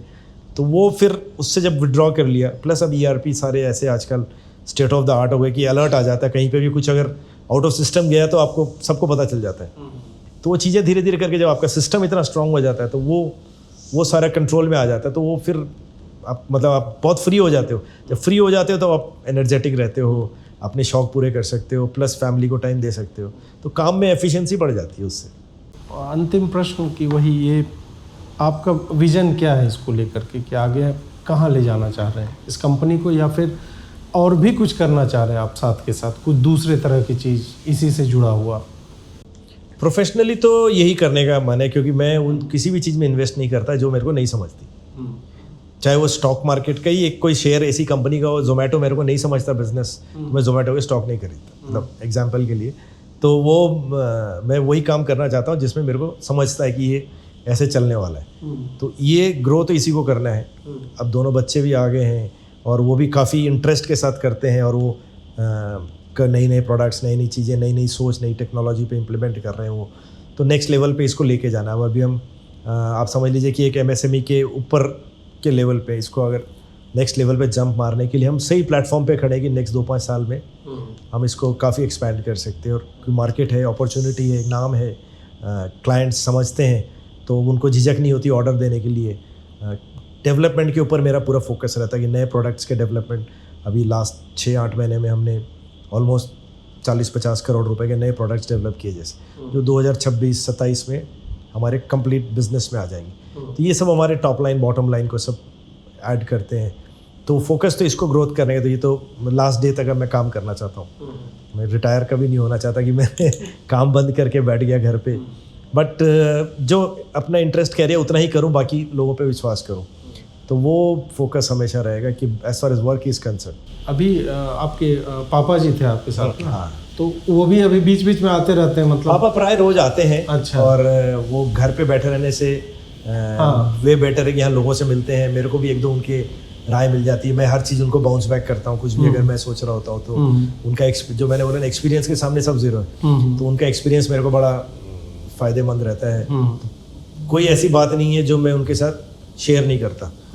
तो वो जैसे बोलते हैं ना, आपका कॉन्फिडेंट फ्रेंड कौन है, तो वो मैं बचपन में वो नहीं किया, वो गलती है, तब छुपाते थे पापा से। अब जो भी है, काम का हो या मेरा कोई दर्द है, कोई तकलीफ है, कोई रिलेशन में प्रॉब्लम है, तो मैं वो एक आदमी है जो जिससे मैं हमेशा बात कर सकता हूँ, मेरा डैड है। तो वो बैठे रहते हैं, वो आते हैं तो ऑफिस में आते हैं, अपने ऑफिस में भी उनका भी ऑफिस है, तो वहाँ जाते हैं, राम राम लिखेंगे, तो वो 4 लोगों को आते जाते देखते हैं, मिलते हैं, तो उनका भी टाइम अच्छा पास हो जाता है और मेरे को भी अच्छा लगता है। तो मेरे साथ ही आते हैं, लंच पे चले जाते हैं, अभी 2-3 घंटे के लिए आते हैं, तो बढ़िया है।